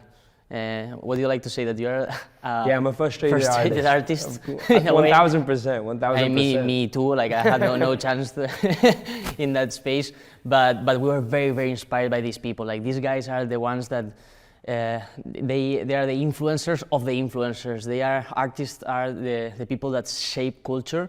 So we kind of felt like there had to be a brand that represented them. And that's our dream, you know. When I see stories from Michael Jordan being super close friend with Phil Knight, the founder of Nike, those stories about these very successful partnerships inspired me to be like, hey, I hope that artists and entrepreneurs being more similar than you may think, I hope we can create this type of relationships in order to inspire people. That's a great answer. So where can someone find your clothes today? Where can we buy them? We can find them in 7 stores across the world, around Milan, Lisbon, Madrid, Barcelona, Valencia, Bilbao. The biggest challenge for us last year was when we opened the Milano store. Because, you know, we are a Spanish-based brand, and it's one story when you have a little success in your country, but then going outside, and especially to Milan, which is like the mecca of clothing. The mecca of fashion, you know, and we came from marketing backgrounds, we worked very hard on our designs. So when we opened the store in Milan, we were scared as hell, you know. And that's good. Shitless, anything works. And we came up with a very, very cool idea for the marketing campaign of the Milano store, which was that, this is part of the storytelling, which was that we went to Burgos, to my city, and we gave a surprise to my grandma, because she's like 70 or something, and she's taking care of my grandpa, which is now like a bit old, and she hadn't traveled for the past 4 years. So we went there, and we basically gave her a surprise that she was flying the next day to Milano to the opening of the store. And then she flew to Milano, and we did the entire campaign about my grandma. Like we shooting pictures around the city. We sneaked my grandma to a fashion show. She was partying like crazy. It was a party animal, like she had the time of her life, and she came back to Burgos like feeling like 10 years younger. And then it was funny that when she was back in my city, like she went to the hairdresser. And people started recognizing her and taking pictures with her. She's like, guys, I'm famous now. I'm famous. That's such a cute story. Super cute. I love it. So one of the things that I find is so interesting about the two of you is it's a totally bootstrapped company, Nude Project, took on no outside capital, but yet you've managed to grow to such great revenue. Can you tell me a little bit about that and your revenue growth journey? I think bootstrapping is a philosophy and a mentality. When we started, we were lucky to have very amazing mentors because we were super naive when we started. We had no idea about business, no idea about how to run a business. You know, we literally typed in Google, how do you create a company? Who should I hire first? Like, we had no idea, but we had amazing mentors, and bootstrapping was a mentality. Being profitable from day one was also part of the idea we had. And people, it's very hard. It's tough because when you're spending your own money, you watch very carefully how you spend it. But I think it also kind of makes you, and I don't know how to say this, but it kind of makes you smart in a way, you know, because it makes you be very valuable about what you're making, about how you're spending it. And we grew quite quickly. It's been 5 years since we started originally. We were 19 when we started, now we're 23. Yeah, so basically in our first year we did like 600,000 euros in sales. On the second year it was 2.6 million. The third one was 11 million, and last year we did 26 million in sales. So yeah, it's been a crazy ride. The other part I think is really cool about Nude Project is that you're not just a fashion brand. You've kind of built this full community, and you're kind of looking to not only do retail, but also branching out into other things. Talk to me about your different revenue streams and the way you're holistically looking at your business. I love that you bring that up because the whole Nude universe is something we love to talk about. And even though we're a clothing company and the clothing is what brings the main revenue source, is the main revenue source. We've got this thing, the podcast, which became one of the one of the most listened podcasts in Spain. And yeah, we basically try to turn into journalists once a week. We don't do it as good as you do, but it's been, I think, the best place to try to share the vision and the mission of the brand. Because interviewing artists and entrepreneurs, that's the best place for them to express their messages. Yeah, and it was also like, it started very innocently in the way we didn't say, okay, we have a clothing brand, we're gonna create the biggest podcast in Spain. It wasn't, there's never been like this huge business plan mentality. It was like, we have the brand. I think it's so cool what goes on in the office. We'd love for people to get like a closer look, you know? And we even did a podcast where we interviewed 5 of our different, of our employees. And we're like, yo, so how is it working with Nude Project? Am I like a shitty boss or am I a good one, you know? And it's been very cool because I think it brought people closer to what's the meaning behind the brand. And I think every day now more, personal brands are becoming a huge thing because people don't want to look up to like a huge corporate brand, but they want to see and know who is the person behind, what are his values, and what does he stand for, or she. That's a really good point, and that brings me to my next question, which is, would you ever consider selling your brand to one of those big conglomerates, or is that your end goal at all? I don't want to say never because you never know. You know, we're so young and we have life transitions and things happen. But right now, it's not our end goal, and it's never started being our end goal because we're so, even what we're telling you, we have a podcast that is called the Nude Project Podcast, and we're the image, or even the personal brand, we're the image too. So I think we're quite tied up to Nude Project for a while now, and I'm super happy for it because if we sell tomorrow, I literally don't know what I'd do with my life. Like I'd be lost. I'd wake up and I'd be like, oh.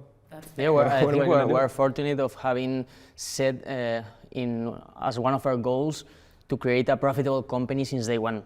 So hopefully we can live off our dream as long as possible, and as long as we love what we do, why would you sell, no? So that's I think our path from now on. There are so many fashion and clothing brands out there today. What do you think it is that sets yourself apart from all the thousands of others?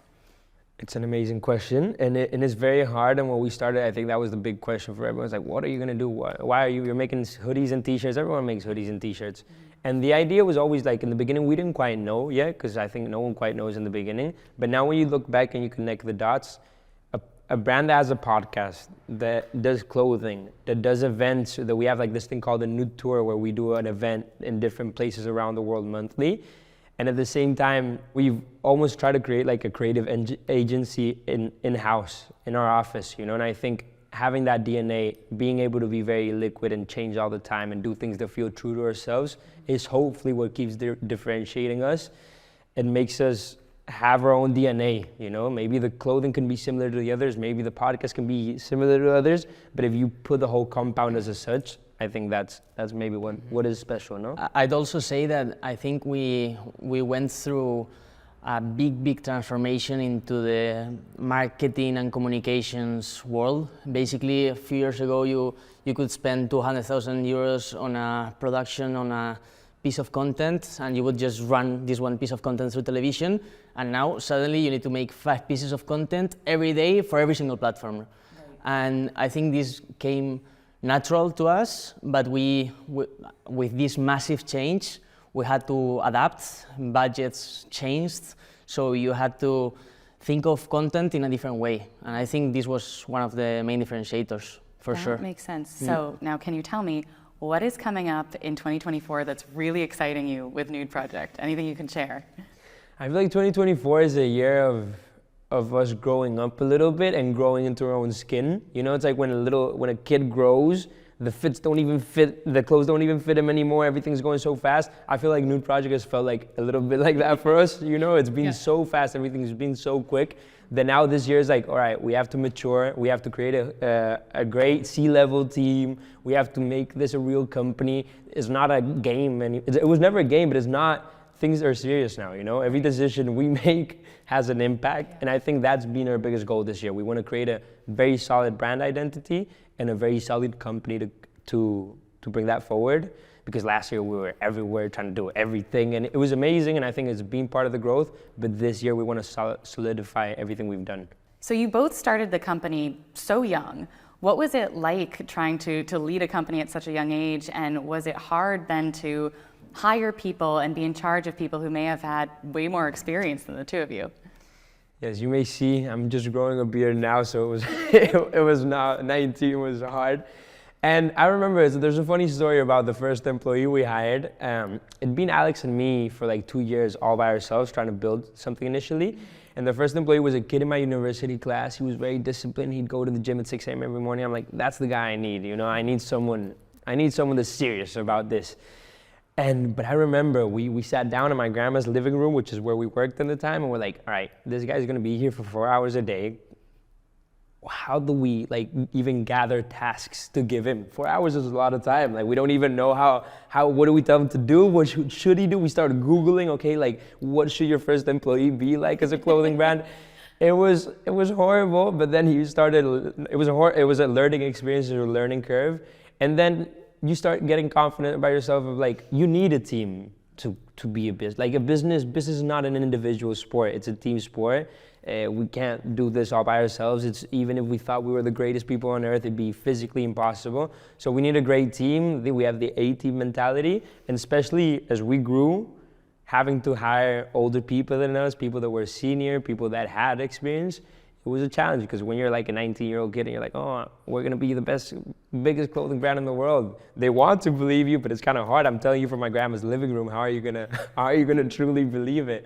And I learned this from a mentor of us, which is, if you can't be older, if you can't show that you have more experience than them because it's the truth, try to be excellent in your own world. And for me, being excellent was arriving to the office the earliest, leaving the latest. Showing that even if I didn't know, I was down to learn. Showing that I wasn't the most intelligent guy in the room and I didn't try to be. That was what I think we try to describe excellence as. And I think the people around us respected us for that. I think we were also very people-oriented since the beginning. Our company culture has been different from other companies, I feel like. And I think we we try to create many spaces for people to be comfortable working with us, to feel that they can innovate, to feel that they can create with freedom.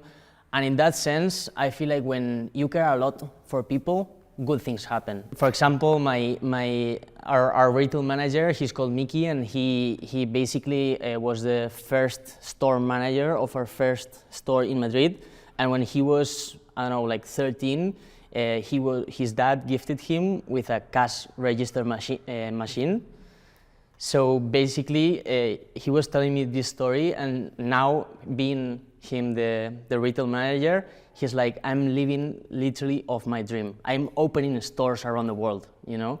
So that's what makes us move forward, you know? So living in a way that not only ourselves live from our passion, but also our team can do what they love every single day. Because if you don't do what you love, it's impossible to be the best at it.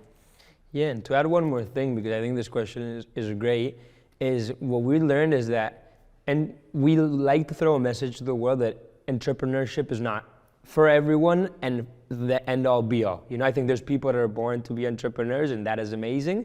And the team is as important, if not more important. And what we learned is that as entrepreneurs, our job was to align the company's mission and vision with these people's dreams, and to try to keep that the furthest, the closest it could possibly be. Because if people can live off their dream, like for example, Mickey in this case, in her company, that's like, it blows my mind. It's the coolest thing that could possibly exist. So as two people who are very, it seems, friendly with each other, how does it work balancing both the business side of things, but also your friendship? Nah, I hate him completely. No, I would like to say it's hard because there's definitely a challenge. Like, we're both kids that we're growing up into our own skin, and we're learning who we are individually and as a whole with the company. But at the same time, meeting Alex, I call him like a wizard. You know, I think like meeting Alex was the one of the best things that could have happened to me in my life. He's such a complimentary person to my personality. I'm like this crazy creative director, and I just run around the office going crazy, and he's like the more solid, serious person in the business.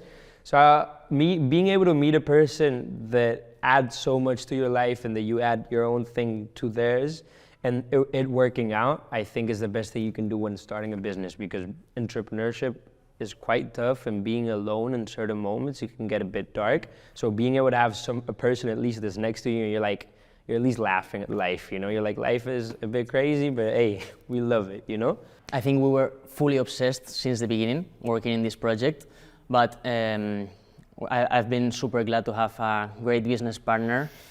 I think we've never had a crazy fight or anything like that. And if he calls me a wizard, I think he's the true special guy. He's the creative director, and I'm now more focusing into being the best CEO I can possibly be. So this has been probably one of the most challenging things this year, as we separated inside the company, and he started focusing on all the brand and communication details, and I was more focused onto the company. Makes sense. Now, I have a big question for each of you. I'll start with you, Alex. What would you like your legacy to be? I think I was very inspired by great American entrepreneurs, with guys like Gary Vee. Also, there's this British guy called Ben Francis who started Gymshark.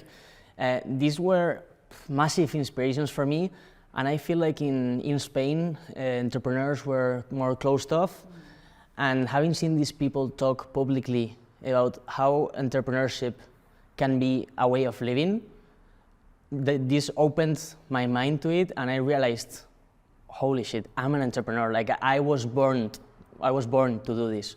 So hopefully,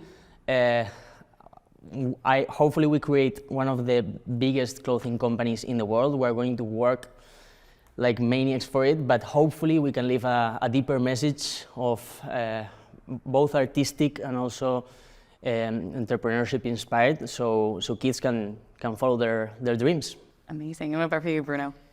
My legacy, it's very aligned with Alex's, because if not, it'd be a problem. But for me, it's always been a thing where I think what drives me in life is self-improvement and creation. it's like, I realized when I was younger that if you start having end goals, when you reach the end goals, it's very frustrating because you're like, okay, I want to reach 1 million followers. You reach 1 million followers, you're like, okay, I'm going to be super successful and cool, and nothing changes. You're still in the same clothes, you're in the same house, nothing really evolves. So I've tried to change that from having a self-improvement concept and knowing that self-improvement's cool because it's never going to end. There's never going to be a day where I'm like, I'm the best person I possibly could be. You know, there's always room for improvement. So it might be very simple, but I think it's a message that people should ingrain in their life, and also try not to compare yourself as much to other people and what they're doing, but just be, as long as you're self-improving and you're in a race against yourself, be happy and progress. That is some great advice. Thank you both so much for taking the time to be here with me.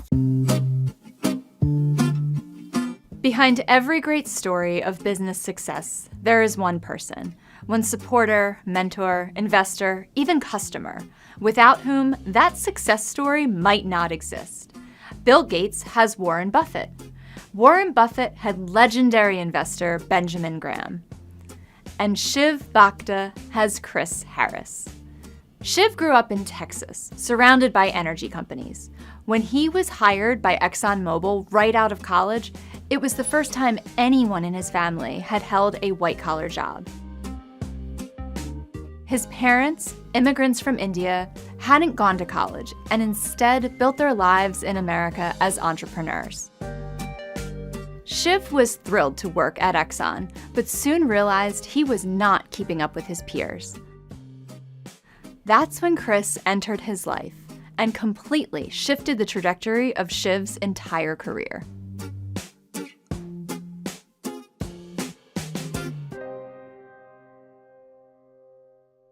Shiv Bhakta, co-founder and CEO of Active Surfaces. Thank you so much for being here. Of course, thank you for having me.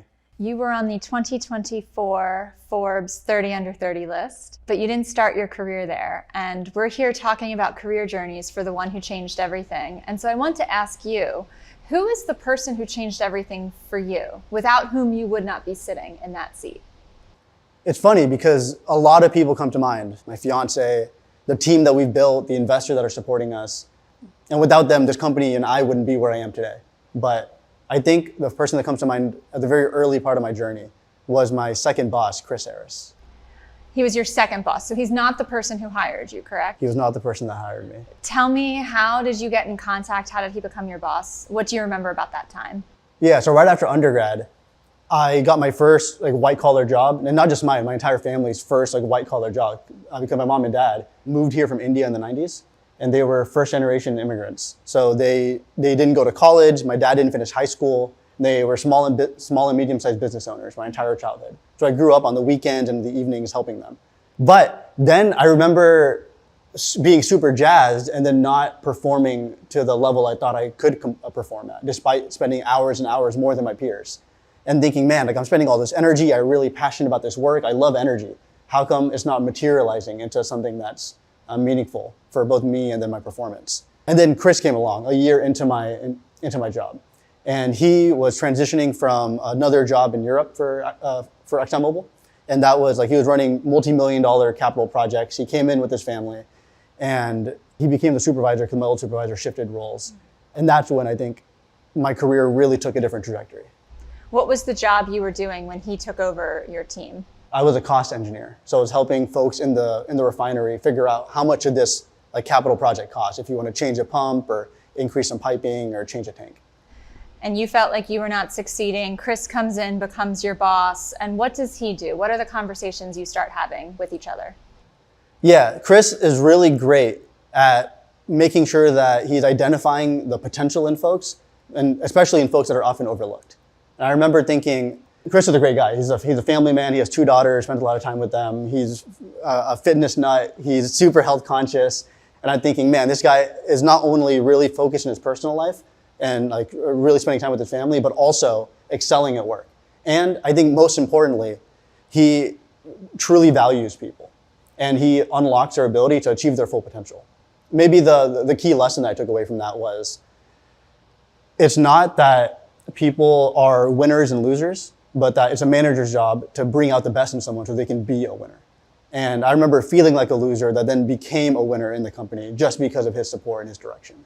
He saw the potential in you and he gave you guidance and you were able to make changes to what you were doing? Yeah, so specifically, I remember I was a cost engineer, so I was working with different folks around the refinery to figure out project costs.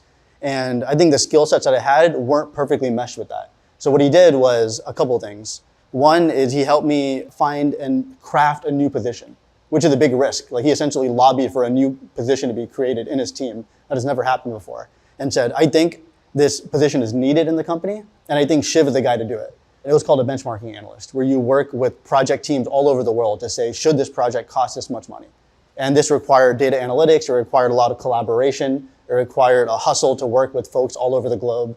And he saw that maybe my strengths were communication, it was collaborating cross-culturally, it was focusing on analytics and data-driven decisions. Wow, that's a special manager, someone who sees the skills and then literally crafts a new role. What's your sense of how rare or common that is in the corporate world? It's very rare. I've had a few managers before and after, and all of them are great humans. But I think being able to take someone and help unlock what they're fully capable of is unique. So he helps turn around your performance and I imagine your confidence. What happens next after you go from feeling like a loser to one who's succeeding? It was the best position I've ever had before starting active services. But I still remember feeling that maybe Exxon wasn't my end goal. I mean, I grew up in Houston, so energy was in my blood. So I remember working at BP, working for EPC, the firm that designed refineries, and energy was like all I knew. But Exxon was very slow to change. And I remember thinking maybe there is a bigger role I can play in helping mitigate the biggest crisis of our time, which is climate change. So I left, went to the US Department of Energy, worked in nuclear security for a while on nuclear energy. And then I went to a technology transfer office in the DOE, supporting national labs, commercializing technology. And all of that is what led me to MIT, and then ultimately starting this company. MIT to go to Sloan, where you met your now business partner. Tell us about that. When I first came to MIT, I had no idea how I wanted to make a dent in climate change. I just knew that was the North Star. It could be in a variety of different ways. And there's most people working in this are great people that just want to play their small part. But I was fortunate enough to attend a class called Climate and Energy Ventures, where they pair PhDs with innovative technologies with MBA that are willing to hustle and make a difference. We met the very first day of class and he brought his technology. He demonstrated it right after I was pitching my own idea for a company. But he fully convinced me that he was the guy to work on it. So I jumped right on. And tell us, what does Active Surfaces do? Active Surfaces is an MIT spin-out that creates lightweight, flexible solar panels that can be seamlessly integrated into the built environment. Imagine like a solar yoga mat that's cheaper to install, way lighter, and can be stuck onto any surface, enabling more power for more people. More power for more people. So when I hear solar panel, I think of the big panels on people's roofs, or sometimes if you pass a field, it's, in the rows and they're kind of standing up. I understand you have a sample, a smaller sample. Can you show me what you brought? I do have samples. So most of the solar modules that we know today are based off of silicon solar cells. These are then connected into an array, into a module itself. There are 72 or 96 of these. And then these are encased in glass and stuck onto buildings. You can imagine that being very heavy, because that's a lot of glass, 1 meter by 2 meters. And the form factor is very rigid. So it doesn't adapt to the shape of the building or to other unique circumstances around the area. This is also very fragile. If you bend it too much, it shatters into 1 million pieces. This is why people way smarter than me, like my co-founder, Dr. Swartout, and the researchers at MIT, have developed something that's literally as lightweight as a feather. It's 100 times lighter. It could be rolled up and unrolled like a solar yoga mat. And it could be in a variety of form factors. Think fabric, plastics, and glass. You can do it all. Fabrics, plastics, glass. So what are all the applications? Where are you starting? This is just the beginning. So we say solar yoga mat because we think that's the most interesting go-to-market. It needs to be somewhere where we can produce a ton of this and then go down the cost curve. So we're starting with low-load buildings. Think buildings where you can't structurally handle the weight of solar. So you roll this up and then just unroll it with a fraction of the weight, so you don't have to structurally upgrade the building. But that's just the beginning. Then after that, you could laminate this onto a variety of materials. So imagine prefabricated solar facades. Imagine this being in space. Imagine this on the tops of cars. The possibilities are endless if you could stick a flexible, lightweight solar panel with the same performance on anything. So we're currently in an era of electric vehicles. Are we moving into an era of solar vehicles if those are going to be on the roofs of cars? I definitely hope so. I think this has the ability to extend the range of EVs fairly significantly. We're dreaming right now. Let's bring us back to reality. So you meet your co-founder in this class and you start growing the company. What are those first few steps? Because it sounds sci-fi, but you obviously have product samples. The entire point of this class that we were in together was to craft a business model that makes sense. Who are the customers? How do you manufacture this? How much money do you need? So over the span of that semester, we did customer interviews. We built like a reasonable go-to-market strategy. And then I remember a month into the class, we chatted and I was like, hey, Rich, there is a pitch competition at Harvard that you should go pitch at. You should take this technology. I think you have a good shot. And his response to me was, why don't you pitch? And I was like, oh, I know nothing about this. I'm just a random MBA that's just learning about your technology. But if you like, I'm down to help if you would like the help. And then he took the faith and to work with me, to believe in me. We went to the competition in like October of that year. The panelists were all VCs. Some of them are notable billionaires, and we ended up winning first. And that was the first time that I remember thinking, man, this truly has potential. People believe in it. The go-to-market seemed reasonable. Let's see how far we can take this. As you're describing the pitch competition, I'm hearing some of those skills that Chris brought out in you or identified in you. Communication, cross cultures, I think in this case, translating climate tech for an investor audience. Were you thinking about him or thinking about your early days at Exxon as you were in this pitch competition? Definitely. It's interesting because like the lessons you said, which is finding the talents of people, is kind of what led me to Rich and is what's helping me build the team that we have now. In that pitch competition, communication and clearly articulating a vision was super important. But so was also being able to effectively work with Rich and being able to see what his skills were, what my skills were, allocate accordingly. The number one reason startups fail is because founders have tension. And you need to be able to effectively work with someone that has different viewpoints, comes from a different background, and you need to be able to bring the best out of your teammate. And I think that is true not just from manager to employee, but also from peer to peer. What year was that pitch competition? 2022. 2022. And then what happened after that? What happened after that? Rich went on a honeymoon with his wife the same week, that December, where we had another pitch competition at the MIT 100K. I ended up winning first with the support of some of my classmates. And then it was a myriad of pitches. We won the full MIT 100K. We went to Singapore and won some pitch money. And then the company grew from just me and him going around pitching, building trust, getting VC traction to what it is now. And then over the course of all these pitches in 2023, you draw the attention of Forbes editors and make the 2024 Forbes 30 under 30 list. And I understand after making the list, within 3 months, you got some funding. Tell us about this. We did. That was exciting.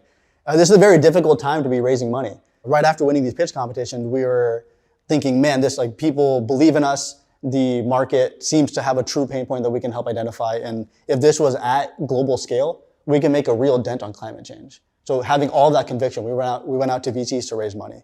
At first, it was kind of difficult just because of the interest rate environment, because people are very tight with their purses right now. But then we got a lot of good validation. I mentioned the pitch competition, but also the Forbes. We then soon after closed $5.5 million, which was the first money into the company. And it was just me and Rich at that time. And now we're using that money to scale our operations, build a team of high impact, highly focused engineers and business development folks, and then getting manufacturing equipment and producing some of these Generation Zero scale. What is Generation Zero in layman's terms? And I'm asking because I imagine someone watching this who might have a factory or a house with maybe an unconventional roof, they might want something like that right now. Can they get it? They can definitely work with us. If you have that problem, definitely talk to us. We are going to start with innovative partners. There's a climate tech incubator in Boston called Greentown Labs that we're going to start collaborating with. And then once it's proven in a sandbox environment, so some field testing is done, we get the data to prove that it's safe and that's reliable, we're going to go and work with increasingly complex corporate partners. So this could be outside, like on buildings in the matter of a year or two. Have you and Chris stayed in touch? Does he know he's the one who changed everything for you? I was talking to my fiance about this last night. And I don't know if I've been as clear to Chris about how impactful he's been since we last stayed in touch. You said that you're thinking about his lessons as you're hiring. Talk a little bit more about that. What are you looking for in people? And have you had to pivot one of your employees to a different role based on capability alignment? The thing that he said once still resonates with me is that talent is universally distributed, but opportunity is not. And there are a lot of talented people that want to make a dent on climate change, that are interested in working with with Active Services, which is fantastic. I love to see that. But we want to make sure that we're picking not just the winners, like he didn't get to pick me to be on his team, but we're picking the people that are excited and we can best fit into the team and can best leverage to their full potential. And that's a lesson I've been taking. Our team grew from 2 to 8, and we are really focused on making sure that people feel compelled in their role, they feel like they have the support that they need. And the framework that Chris always used for me was clarity and competence. So we're making sure that every employee has a clear understanding of what they need to do to help the company succeed, and they have the skills they need to do that. And if they don't, we're helping them with training, helping them with redirecting their position, helping them with clarifying what objective needs to happen. A lot of that is just understanding where the human is coming from. Where do you think you'd be had you not met Chris? Had he not become your manager at Exxon? I would probably still be, I was in a refinery in Louisiana at the time. So I would probably still be at ExxonMobil working as an engineer like in the refinery, which would be exciting. I'm sure I would have loved it, but I would not be at MIT. I would not be on the Forbes list. I would not be founding a startup. I would not be making the same dent I am to climate change. Interesting. So he identified your communication abilities and your capabilities as a worker, but what you just said was all about your entrepreneurial journey. Yeah. How do you connect those dots? I think it's the confidence and the ability to know that like I could do more than what I was currently doing. The creativity I think he took to create a new job for me is something that's never happened before. And maybe if he could do that and make a new position where I can thrive in, then maybe I could make a bet on myself and go to the DOE. And maybe I can make a bet on myself and go and even consider applying to MIT. And then maybe even get accepted, maybe even found a startup, maybe even be on the Forbes list. So I think it's that the seed of being willing to challenge something, create something new, and actually have conviction behind it. Interesting. So that one act of creating a new role for you opened up an entire career path. You also told me a story when we were on the phone the other week about Chris's traveling and how that inspired you. Can you talk a little bit about this? I know it's more fun than a day job, but I'm sure there are lessons there too. No, of course. I remember the first time I met him, he had just came in from Europe and we were having a team lunch because he wanted to meet the team. And in the first couple minutes, he shared that him and his brother traveled the world for a year. And I remember thinking, this was a year out of undergrad, I was thinking, man, that sounds wonderful. I would love to quit and travel with my girlfriend then, she's now my fiance. And I remember thinking, man, I wonder if I can tell him that. Or am I gonna get in trouble for communicating this to a supervisor? But I was bold enough to ask. And he, instead of being like, no, like don't quit, we need you here, I need to hit my own internal KPIs, he was very supportive. And he said, wow, like, yeah, I'm glad to see that you have an interest in this. Let's figure out how we can make that happen. And that's partially what led to the role creation because he had 9 months to work with. Interesting. So you basically gave him a deadline. You had 9 months and he created this role. Where did you travel at the end of those 9 months? It was intending to be a year. This was winter 2019. And then my girlfriend and I, our fiance now, started traveling around Southeast Asia.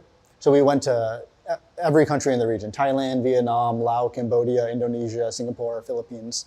And we were country hopping. But then by like March, April, as you can imagine in 2020, we were escaping lockdowns, traveling around. As you describe those countries, and maybe you were just going for fun, I wonder though if you saw the need for active surfaces in those countries, or did you observe anything about energy needs while you were traveling? Energy is always in the back of my brain. I remember thinking that there was a lot of rural villages where energy access and grid reliability was an issue.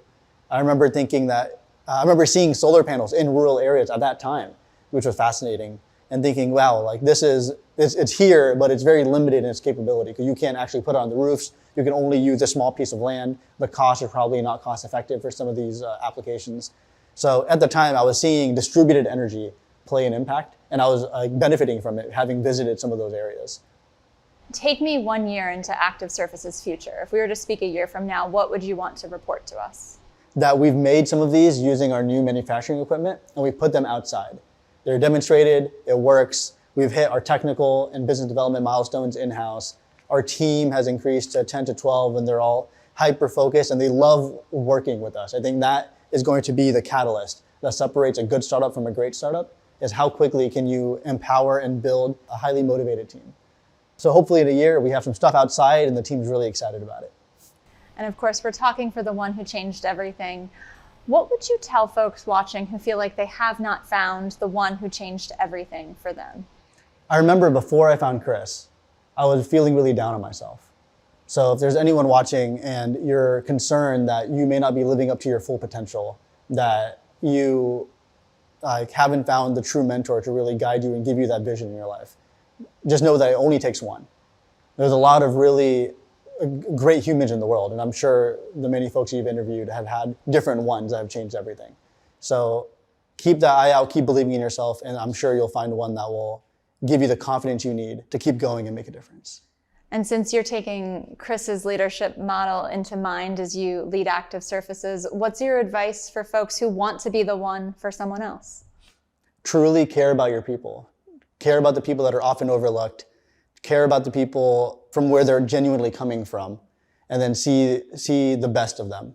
Because again, I don't think people are good or bad, or people are winners or losers, or people are great at their job or bad at their job. I think people have potential, and it needs to be unlocked with the right structure, with the right clarity, with the right competence.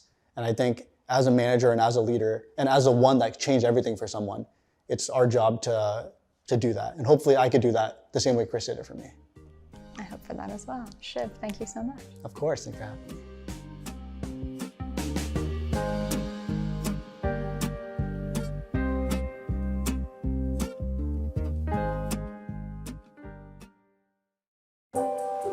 When we started, we said, who are we?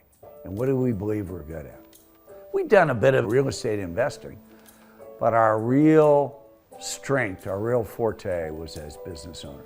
So we said, we're going to focus on apartments because they act like an operating business. We were going to pay absolutely no attention to what the industry was doing. You know, people talk about, well, I tore up the rule book. We never actually even picked the rule book up. And so we built all of our own systems, processes, strategies, and beliefs. We quickly found out that what we were doing was radically different than the industry. Well, I'm Larry Connor, and I'm the managing partner of the Connor Group. Larry Connor is a real estate investor based in Dayton, Ohio. His transactional approach to real estate investing at his firm, the Connor Group, has made him a billionaire, worth an estimated $2 billion. A self-described C student in high school, Connor went on to become an entrepreneur who built one of the best performing real estate funds in the country. There are certain personality traits that are common to most entrepreneurs. I mean, you gotta have what we call grit, passion and perseverance. Some people wear the moniker of entrepreneur, but they're not. They're people like wannabe entrepreneurs. To be a real entrepreneur is exceptionally hard to do. The son of a World War II vet father and a Red Cross volunteer mother, he went to high school in Dayton and graduated with a 2.0 GPA, painting houses on the side with a friend. After graduation, he started buying used cars and packing them with damaged label wines in Dayton, selling them on for a profit to college students in Athens, where he attended Ohio University. On weekends, he'd pick up dead bodies and bring them to a local funeral home for $5 apiece. After school came a sales gig at a Volkswagen dealership, followed by a stint as a travel advisor, which took him to Morocco, Mexico, and Europe. I had an opportunity to be exposed to a lot of, I guess today what you call C-level executives, and you kind of got to see both sides. Some immensely talented, and other people that I wondered how they ever got in that position. And then, by the time he was 27, he went back to Dayton to start his own business. Here in Dayton, there was a new historical district called the Oregon District. And I and a partner thought that we could start a bar restaurant And so we took an old movie theater, converted it. By the way, we had no money and no experience. And we went out and got 21 investors. We raised a grand total of $52,500. We started it called Newcomb's Tavern. It was phenomenally successful. We sold it 2 years later, and the investors got a 300% return. He took the proceeds and bought and sold homes in Dayton. Then, in the 1980s, he moved to Orlando, setting up a company that reportedly was once the second largest reseller of IBM microcomputers in Florida. But the success didn't last, and the firm shut its doors in 1990. I'm age 40, I'm broke. I have a wife, 2 kids, and a farm. Actually, the problem is I'm worse than broke, because I had borrowed $900,000 on what they call signature loans. Well, even though I was broke, I was bound and determined I was going to pay every dime back. I just thought that was the right thing to do. If you said, did you have a plan? No, but I had a commitment to do it anyway. 3 years later, through a lot of hard work, dedication, and a bit of luck, I ended up paying back every one of the lenders. He turned again to real estate, recruiting 2 partners and a single investor to form the Connor, Murphy, and Berman Group, which invested in apartment buildings. There were 3 apartment communities in Dayton that had gone back to this Kansas City savings and loan through a foreclosure. We started negotiating with them. It went on for, I don't remember, 6 months. We were getting ready to close. We called them on a Friday. The government had come in that morning and seized the S&L. We were back to ground zero, starting over. That's not good when you're trying to do your first acquisitions. We just didn't know how to quit. So literally, almost a year after that, to the day, we bought those 3 apartment communities, and we actually bought them at $1 million less than we had agreed to pay, yet the operations had improved. And so that was the launching pad, and those 3 apartment communities turned out to be huge successes. 10 years later, he bought out his partners and took over the firm. Connor seeks quick returns in an illiquid market, trying to profitably sell properties as quickly as possible, constantly analyzing each one to juice income and minimize costs. On average, the firm keeps a property for 5.5 years. You've got to be willing to take calculated risk, not stupid risk. You got to be an achiever, but you also have to have some understanding and appreciation that people really matter and that you can't do it alone and that you got to build, the right group of people. We tried to hire some people from the industry in the first 2 years. It never worked out. So by strategy, we built a business all with people who've never done it before. And it was one of the smartest things we did, because we're not encumbered by industry or conventional thinking. The Connor Group currently owns and operates a $5 billion portfolio of 51 apartment buildings across 12 states, from Colorado to Florida. Since it was founded in 1991, its investments in luxury apartments have generated an annual rate of return of 30.4%. Many of those buildings were sold less than 3 years after they were acquired, with returns ranging from 17 to 159%. That risk isn't limited to his investments. Connor's personal adventures include skydiving out of an air balloon at a record-breaking 38,139 feet, a pioneering plunge to the bottom of the Mariana Trench at 35,856 feet below sea level, and a mission to the International Space Station as one of the world's first private astronauts. There's never been a private crew that's ever gone to the International Space Station. We were the first. The 10 months of almost full-time training, extremely difficult and humbling. Because keep in mind, all the NASA astronauts, mega talented, all have advanced STEM degrees. I have none of the above. We did not good, but groundbreaking research across 25 plus different experiments. There have been few weeks in the history of the International Space Station that that much research was conducted in that compressed period of time. So, immensely proud of the AX1 team. Yes, I would go again. Yes, I may go again. His ambition extends to philanthropy as well. There's huge turmoil in March of 2020. We thought, for a multitude of reasons, we had both the obligation and the opportunity to stay engaged, to keep operating, but with that became a huge responsibility to take not good but phenomenal care of the people who are going to get us there, which is all the associates, especially the people at the front lines. Early in the pandemic in 2020, Connor invested in a handful of stocks, and the investment gained $1.6 million in 10 days. I felt great,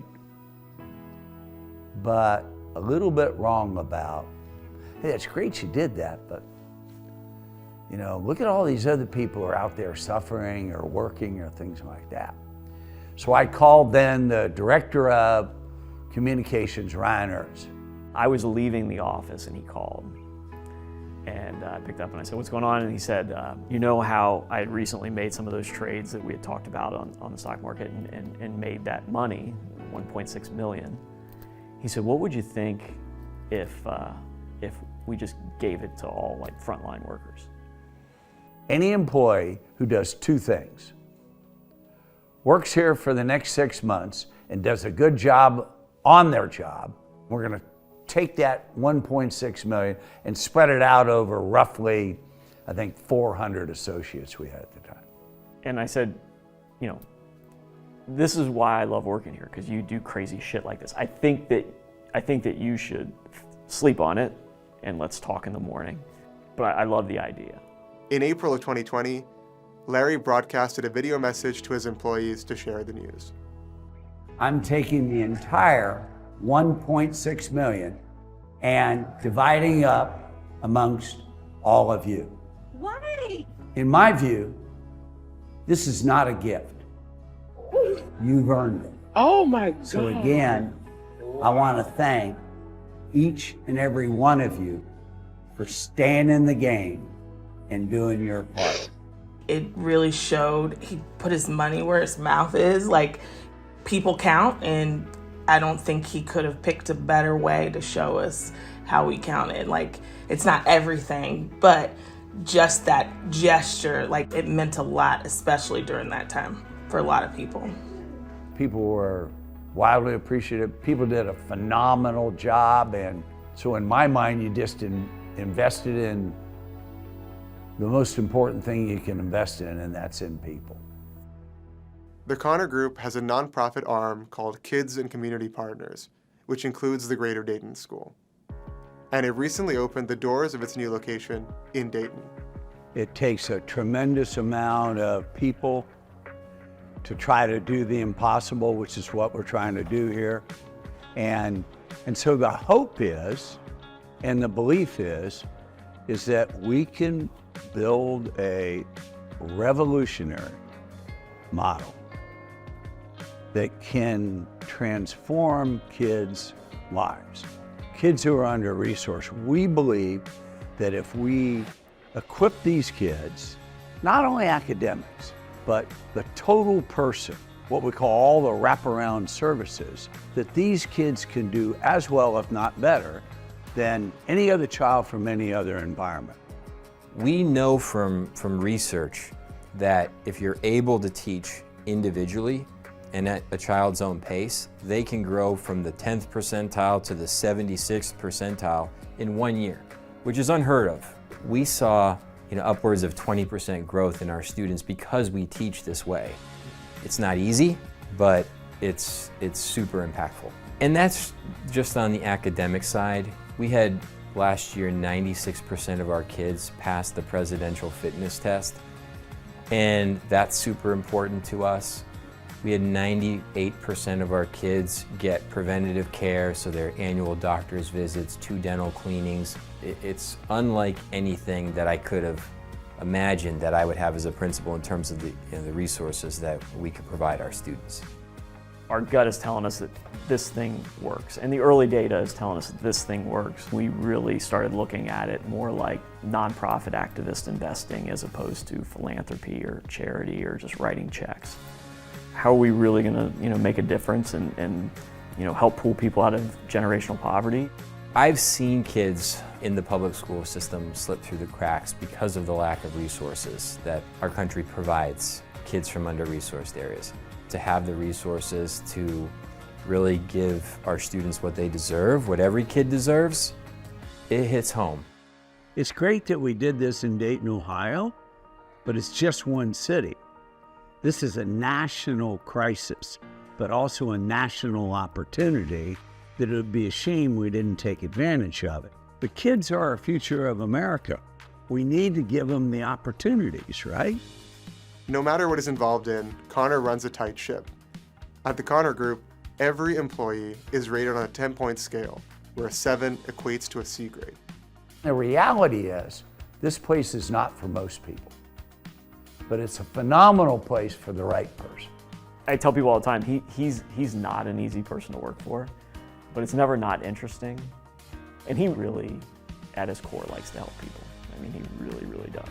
His baseline motivation for doing this stuff is not headlines, it's not financially driven. I mean, there's so many things that he does for people that never make it out of this building or that never make it out of his office that he just enjoys doing. There's a much higher standard than being financially successful, period. Everybody knows what the right thing is. Some people just choose not to follow it. Well, that doesn't work for us. And we don't care who you are. To us, it's never been about sizing. It's always been about excellence. We will sacrifice sizing, success, financial gain for excellence.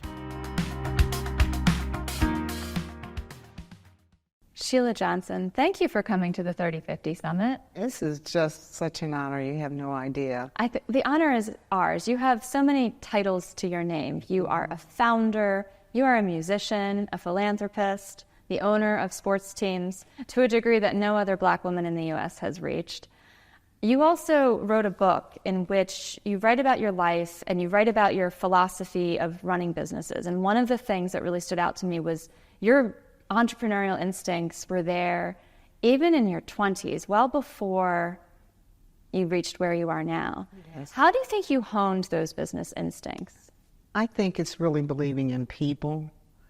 So many people, it's really funny because I was visiting with Kara Swisher, who has her book that just came out, and she was talking about how entrepreneurs start out and then suddenly they become successful, very successful, and they go from the Levi set to the cashmere set. And they just kind of lose touch with people. And I think one of the things I know, because I really do believe in people, and really trying to bring people along. And it's all about leadership. You can lead any company, but what kind of leader are you really going to be? Are you going to be an empathetic leader or a mentoring type leader? Domineering leader? I like to be a leader that really inspires my employees. And I've mentioned this before. I could call it HARP. It's about being honest, authentic, respectful, and passionate. And to be able to clearly be able to communicate to my employees my vision of how I want to grow my company. And I have to teach them and work with them on how to buy into that. And you have to be very careful with whom you hire, because if they come in with their own agenda, you don't want to keep them. They need to buy into the vision and into the teamwork and be able to work as a team to help you build your company. And you've had experience with people who had their own agenda. Oh, yes. Early days of one company, you even caught someone stealing. Yes. So the philosophy there is you hire slowly and you fire fast. Hire slowly, fire fast. Yes. That's good advice. You've also shown the ability to have a remarkable commitment to the long-term vision, while other people might be tempted for the short term, optimizing for the short term. you write about the BET IPO and what some people, and like your co-founder, wanted to do with the company. Right. And you had a different vision. How did you manage to stick to that vision and convince others that what you wanted to do was the right path? Well, I'm not sure if I was able during that time to convince them. I just knew what I needed to do and the value system that needed to be built within the company. Mm-hmm. Some people didn't believe in it. My co-founder didn't believe in it.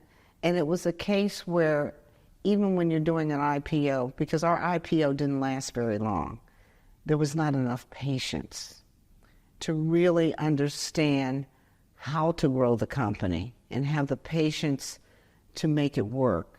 There are too many people that are always interested in the bottom line and how they're going to make money fast. And when you do that, the money doesn't last very long. So you've got to be very strategic on how you want to grow the company. And there were just so many mistakes that I could see that were happening, like not really identifying the ages that we really wanted to strategically hit with our programming. So our programming never could grow. And because of that, we got into the video market way too fast because MTV did not want to promote black videos at all. That was a door that opened. That was great. But let's stick to the value system. I didn't like what I was seeing on the screen. And that's when I then decided to do a show called Teen Summit to really teach young people about smart TV watching. And that's what was really important to me. You were overlooked and discounted and ignored as a co-founder of BET for so long. But then in your third act, you've come into your own as an entrepreneur. You have such a successful hotel line property. Yeah. How have you been able to overcome those days of being overlooked? I think it was a case with the help of therapy and my mother, where they reminded me that I did have what it would take to build another company. I think when you're in an abusive relationship, you have no idea how you lose sense of yourself. And I was losing sense of myself. And I didn't have the security within myself to even think about what I needed to do. I lost belief in myself. I didn't know who I was. And then slowly, once I got out of a toxic relationship, I was then able to rebuild my life. And it took time and lots of help from a good doctor, and was able to then really strategically put together a path in which I needed to start going on. Mm-hmm. And when I decided, I've had no intentions of going in the hotel business, and I knew nothing about it. But what I did know, what I had to do, if that was what I was going to do, I needed to hire the smartest people out there. And they had to be smarter than me. Mm. And I was going to learn from them. And the fine line that and I still every day work on this, the fine line is you hire smarter people, but you don't want them to overtake you and take you for granted. You know what I'm saying? I was going to ask you that. It's a tricky balance. It's a very tricky balance. And I think part of it is I had the power of finance, which they did not have. And also, I was able to communicate my vision. And they really bought into my vision. And because of that, we're probably one of the most successful luxury hotel companies out there. Mm-hmm. We're recognized by Forbes. We won this award last week. Our hotel in Middleburg is one of 13 in the world to receive 15 stars. And all of our other hotels are Forbes 4 stars. So as I told the company, I said, okay, don't sit back on your laurels. We have got to keep those 15 stars, and we've got to work on the rest of the resorts to get the 5 stars. So we are very wedded to Forbes, to the training. I've actually sat in on the training myself to understand what it takes to get the Forbes awards. And that's important. I was learning the whole time, but still able to communicate what I wanted. And I knew my design. I knew exactly what I want the hotels to look like. I picked the furniture out. I've designed linens. I do all of that, but that's all from my arts background.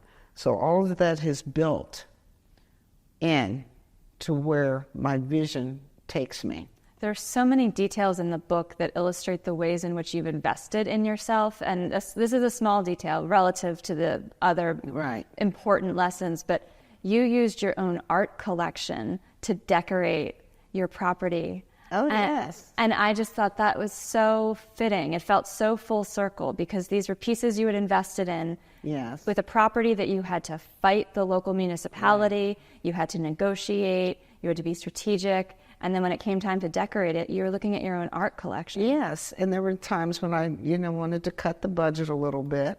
So I did all my own photography. The photography's in all of the rooms. And as you get off the elevators, there's my work there. So I've done even my own personal work. And I designed the linens. And I made the mistake. They were all coming out of Italy. And I said, I can't keep this up. I got to go on a cheaper route. But the same design is still in the linens. It's just that I use another manufacturer. Do guests realize that it's your photography? Oh, they know. Oh, they know. Because I sign it. Okay. You are proud of your name. Yes. As you should be. Absolutely. I love sports, and I've mentioned this to you multiple times, but I think the fact that you own stakes in 3 professional sports leagues in the U.S. is remarkable. Quite literally, there is no other Black woman who can say the same.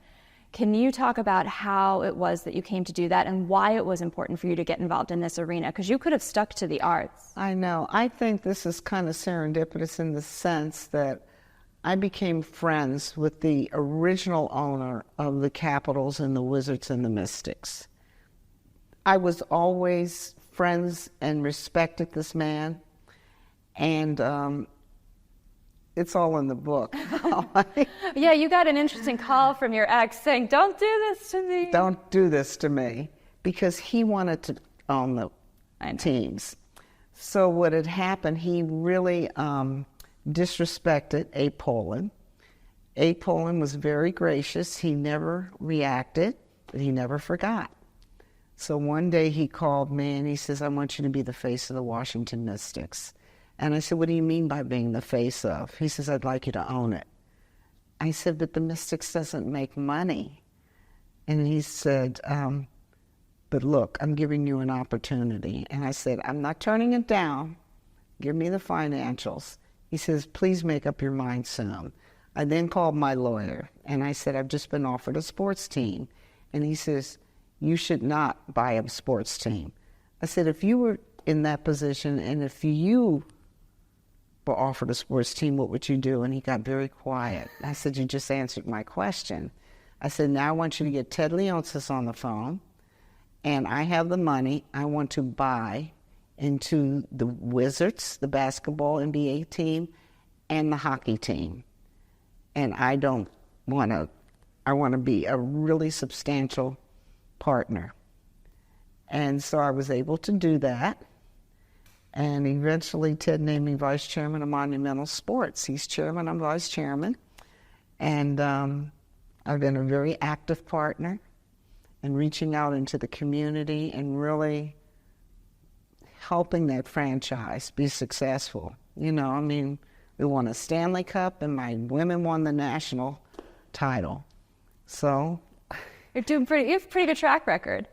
Pretty good, yeah. Now we're in a rebuilding process. Whenever you win titles, it's a refresher course again. As a Philadelphia Eagles fan, I know this entirely too well. Oh, yeah. But what I wanted to come back to is a theme that I've noticed in the way that you talk about your business decisions and your personal real estate decisions is you seem unafraid to say, that's not the right value, I want this. Or that can't make money, but this can, and I want that. I will speak for myself. That's something I have trouble doing. I think a lot of women can struggle with being very open about financial decisions and financial moves. And I know you've also been involved through your philanthropy with girls' economic empowerment. So we could probably have a 5-hour conversation about how to empower women economically. But what do you tell to women and girls around the world about better optimizing their own financial power? First of all, you really have to get out in the world and understand the way the world's working. If you're not worldly in the sense and you're watching other deals going down and what's worked, what's not worked, there's more startup companies, even in the tech industry, that fail immediately. You need to hone your instincts. And not only that, just don't keep it to yourself, but you bring advisors in, and they will school you, whether it's smart or it's not smart. And sometimes I will do things and I will say, I know this is going to work. And there have been a couple of investments I'm like, I should have done it. Like there's this company, Framebridge, that this woman started, and she asked me to invest in it, and people told me not to do it. And I'm really, to this day, I regret it. And I use her all the time. I just think it's one of the most brilliant companies that she's been able to start. You have to really keep your eyes and your ears open. And I'll tell you a story. I was in the owner's box, and I hear my partners, and they're talking to each other about investments. And there was this one investment that one of the partners wanted to start. And he says, I've gotten X number of thousands of dollars from Michael Jordan, and they're naming these names. And I'm like, well, if they're going to invest in that, why couldn't I? And I said, wait a minute, what are you all talking about? And they said, what are you talking? I said, I'm listening to you, and I want to be in this conversation, and I would like to invest. Well, it may be closing. I said, no, open it back up. I want to invest in it. And to this day, I'm an investor in this company. But you have to have, the perseverance? The gumption. The gumption. You need to get in there and express your feelings. You need to say, I want to be in this conversation. And it's the way you communicate that with strength and confidence. And it'll say, I want to really, no, I want to be in there with you. I hope we hear more women say that. It's hard, though. It's hard when the boys do the boy thing and go off in a group, and we don't have enough women in these spaces. Yeah, it's really interesting. The students that I put through school, especially through the Kennedy School, when they graduated, I gave them all a set of golf clubs. And they're like, why? I said, because there's more decisions made on the golf course than any other place. And so they've all learning to play golf, and they're going out there to play with their... My first experience with cannabis was in college. I was always under the impression that marijuana was dangerous and this gateway drug, and that you were going to ruin your life if you ever touched it.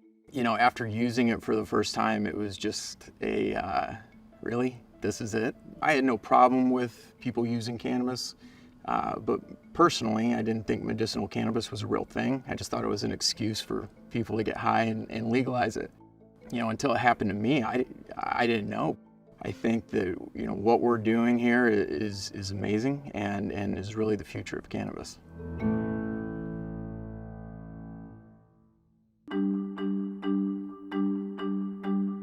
In 2018, the federal government legalized hemp and all of its derivatives, isomers, and extracts through the Agricultural Improvement Act. This law has created a hemp products industry that rivals the legal marijuana market. In 2022, hemp sales hit $28 billion, while cannabis sales were $26 billion. Since hemp and marijuana are different varietals of the same plant, cannabis sativa L, they contain the same compounds, and hemp can be used to make products of similar potencies as those found in state-regulated marijuana dispensaries around the country. Companies like 3Chi use hemp-derived CBD, a non-psychoactive cannabinoid, and convert it into THC, the compound in cannabis known for getting consumers stoned, and infuse it into edibles and vapes. So long as each product is made from hemp, defined as cannabis that contains 0.3% of delta-9 THC or less, the products are technically legal at the federal level. 3Chi is a cannabinoid research and development lab. We're also a product manufacturer and a product distributor. 3Chi is in the hemp industry, and that differs from the marijuana industry in the sense that hemp is federally legal and marijuana is federally illegal, which provides us a lot of benefits over the marijuana industry in that we can ship interstate, we can advertise, and we can run our businesses more similar to a normal company than marijuana can. I started 3Chi to really pay forward what cannabis did for me. I'm a biochemist. I enjoy science and I love using that, and I had been formulating products and using my science degree for that for a while. I had gone to a cannabis conference out in Portland because I had a lip balm company that was taking off, and it was a flavored lip balm that people were loving so much, they were eating it off their lips so fast, they said, hey, turn this into an edible, and I didn't know what that meant.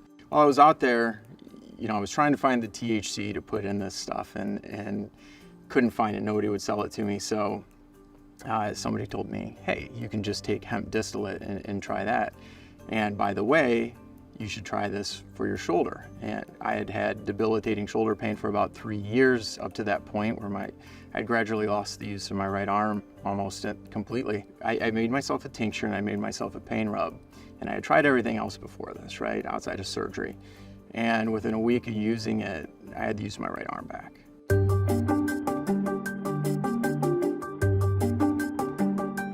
Here at 3Chi, we make oils, edibles, vapes, tinctures, concentrates, and soon we hope to be selling flour. The oil is the starting point for these products. So those are the cannabinoids. A cannabinoid is the primary active ingredient in cannabis. When you're using cannabis and you're feeling the effects, that is the cannabinoids at work. I started 3Chi with the intent of really chasing those minor cannabinoids, and what we did was laid the foundation for the industry as it exists today. We were the first ones to put minor cannabinoids into hemp-derived products and really offer those and really build that out. And at the time, we saw really people were only focused on 2 cannabinoids. In the marijuana industry, it was delta-9 THC. In the hemp industry, it was CBD. But in the research, we found that there was over 100 different cannabinoids. I just looked at and thought that was a major miss, and that there was so much potential because of what we're seeing, the power of CBD and the power of delta-9 THC. There had to be good things in those other cannabinoids. Maybe they've been made in a lab like in 1940 and just to make it, but to make it at a scaled level where it's purified and then to begin to understand what the effects actually are, I mean, that's new territory. We're breaking new ground, and it's just an incredibly exciting and awesome thing to be a part of. One of the advantages of hemp over what's been done in marijuana is that we can take all these minor cannabinoids and we can create these blends that don't exist in nature, and we can actually take the full potential of the plant and realize it. There's a whole spectrum of feelings that you can provide with these different cannabinoids. So really, it's limitless in terms of what we can do. And people use the plant for so many different things, whether it is pain, anxiety, anything with mood, even if it's just stress relief. Stress is one of the biggest contributors to medical problems that exists, so I would argue that almost all use of cannabis has some medicinal quality to it. This is the final stage of making the finished oil. From here, we can put that oil into gummies or vapes or other kinds of products, but this is where the finished concentrate form of Delta-8 is created. So here's our GC testing machine, one of them. We use this to just ensure that we have exactly what we want in our oils before they go into the manufacturing process. So we want to make sure that all the solvents are out, we want to make sure that the cannabinoids are correct. I would be surprised if any other company tests their products throughout the process as much as we do. In addition to that, we've invested in the personnel to create new testing methods for all of the different cannabinoids that we work with. I think the term red state weed is typically maybe meant as a derogatory term, as if hemp is something less than marijuana. It's a very ignorant statement. It shows that you don't know, the difference between what's really going on in the hemp industry and what's really going on in the marijuana industry. We've talked about 100 plus cannabinoids being in the plant. Well, marijuana's had access to the same plant for almost 30 years now, and they're still a one-trick pony. It's almost comical. I mean, here is what marijuana can do with the plant right now. Here is what I can do. Anybody who is saying that what we can offer is somehow less than marijuana just doesn't know what they're talking about.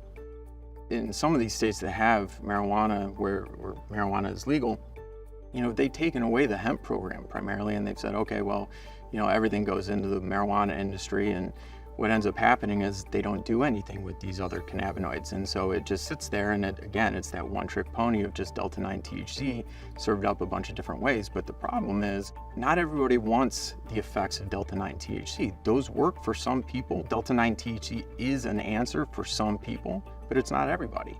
Delta-8 THC, being less potent and more functional, less heady, allows a lot of people to get things done that they can't do on marijuana.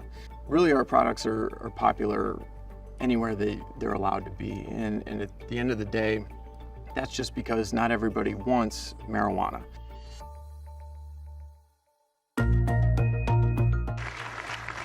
Just days ago, the president signed the 2018 Farm Bill, a massive piece of legislation that legalizes industrial hemp.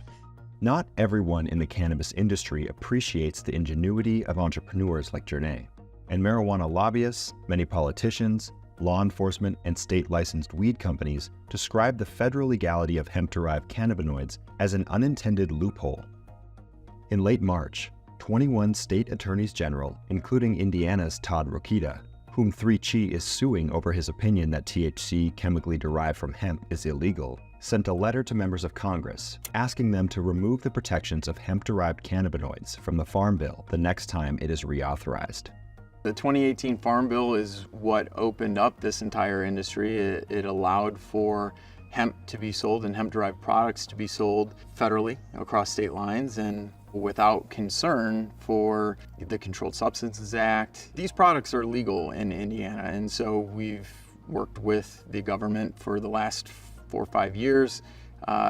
We've had politicians out to our facility and walked them through and been very open with the state in terms of what we do and why it's not something to fear. At the end of the day, a lot of people are still controlled by that reefer madness propaganda that they grew up with, and it's especially strong in a state like Indiana.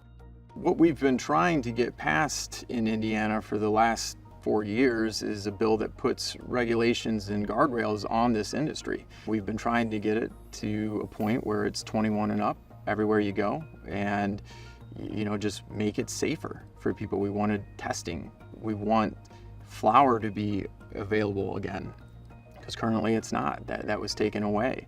And we really just want the same level of opportunity that other states have. So I think there is going to be a change in administration coming up here, and hopefully, some change in attitudes follow. And a lot of talk about this on the campaign trail. The Drug Enforcement Administration now moving to reclassify marijuana as a Schedule III substance. That means the drug could be used potentially for some medicinal purposes. A lot of questions have been popping up about that since the announcement yesterday. Anybody who's an opponent to our industry needs to first understand that the illicit market is full-fledged and has been going for almost 100 years. It's a big business, and it is in your town.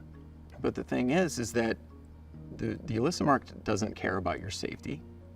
We're professionals, we're scientists, we're regulated, we're safe at the end of the day, and we are incentivized to provide a perfect, safe product to you. There's a lot of fear-mongering about this industry that just isn't true. And so we're just trying to get the word out that, hey, these are incredibly safe products. We're completely legit organizations. We have safety standards, we have regulations, we have legitimate scientists. working at our facility and creating these products. What was a civil war is really starting to not become one as much, with a large number of the marijuana companies. Really where you still have the fight are the larger marijuana companies who really thrive on a monopolistic type of environment. Those are the people that we're still fighting against. Everybody else has kind of realized, like, you know, this is the future of the industry and we need to be a part of it. I actually think that marijuana becoming legal federally is a great thing for us. And again, we have such a head start on the marijuana industry in terms of what we can do with this plant. It just gives us more weapons to work with, really, and more options to do what we're already doing. You know, the one thing I hope is that if they end up making it federally legal, they don't put some crazy taxes and restrictions on it like they've done in states like California and Illinois, and really hinder the ability for this industry to grow like any normal industry should be able to grow. We've just seen so many states get it wrong that you just hope that that doesn't trickle up to the federal level. One of the major things that comes with marijuana legalization is the study of this plant and the realization of what it offers. And once people start to realize that, it's going to be a good thing for humanity in general. You know, we have people all the time telling us that they're coming off 20 pills. You know, they don't have the side effects now. They were able to replace a prescription with a gummy. It's wonderful. And legalization is just going to make that, you know, ramp and accelerate. So the future for 3Chi is really, I mean, first we want to complete this process of exploring the entire plant and nailing down all these different cannabinoids and purifying those, and then really taking the blends that we make with those cannabinoids and starting to really get good, hard clinical research around those products, and in terms of making them the most effective products as possible for the myriad of reasons that people use cannabis. In late May, the U.S. House Committee on Agriculture voted to approve an amendment that would ban intoxicating hemp-derived and synthesized cannabinoid products, which has been added to the 2024 Farm Bill draft. The amendment also reformulates the definition of hemp, distinguishing between two categories: hemp grown for cannabinoid extraction and industrial hemp used for non-cannabinoid purposes. The 2024 Farm Bill draft is still in its early stages, and the Senate has yet to release its own full version. The future of intoxicating hemp-derived and synthesized cannabinoid products is uncertain. Hey, Figure One, what do you see right now? I see a red apple on a plate in the center of the table, a drying rack with cups and a plate, and you standing nearby with your hand on the table. Humanoid robots are having a moment. A decade or two ago, it was a struggle to get robots to walk, not to mention respond to spoken requests.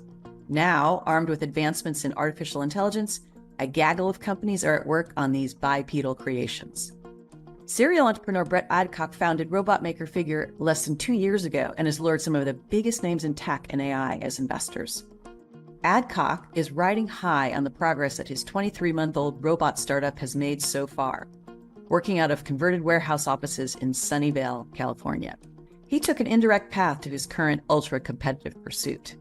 He grew up on a soybean farm in Moweaqua, Illinois, run by his parents before graduating from the University of Florida with a business degree in 2008. After he graduated from university, he worked on Wall Street and then founded 2 other startups. By August 2022, Adcock had 8 employees. Now it's up to 80 and growing, with employees joining from some of the top tech companies. There are no commercially viable humanoid companies today that are in market making money. So I would say, you know, at the surface level, we have to introduce a product into market that's never been done before. It's just a huge technical fee. It's a huge integration burden. There's a safety burden, there's a cost area, a focus. It's just extremely difficult thing, challenging business to be building. Along the way, we've had to go build a team from scratch. I probably spent the first year in a really cramped phone booth calling everybody in the world, trying to convince them to come over here. It's always hard trying to hire great people. I feel very confident and fortunate that we have like some of the best engineers in the world here today. It was very obvious even when I first met him. He moves fast, he is an organizer and is able to sort of collect incredible people and organize those teams, and he's highly commercial. And so he sees what needs to be done to truly bring these technologies to market. In the past, robots have taken years to design and build, but Figure is all about speed. At Figure, we believe getting to market faster is super healthy. From an engineering perspective, we have basically an iterative design approach to engineering, which means we spend less time on research and development and analyzing things. We spend more time on just building and testing products. Very quickly became obvious to us that this was like backing Ford in 1903, where it's very rare to have a new technology that has no incumbents and is unregulated.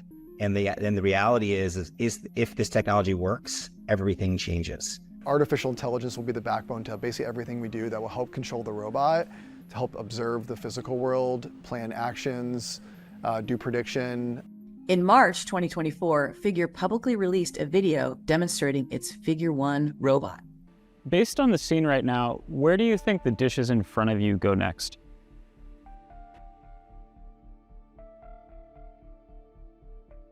The dishes on the table, like that plate and cup, are likely to go into the drying rack next. Great, can you put them there? Of course.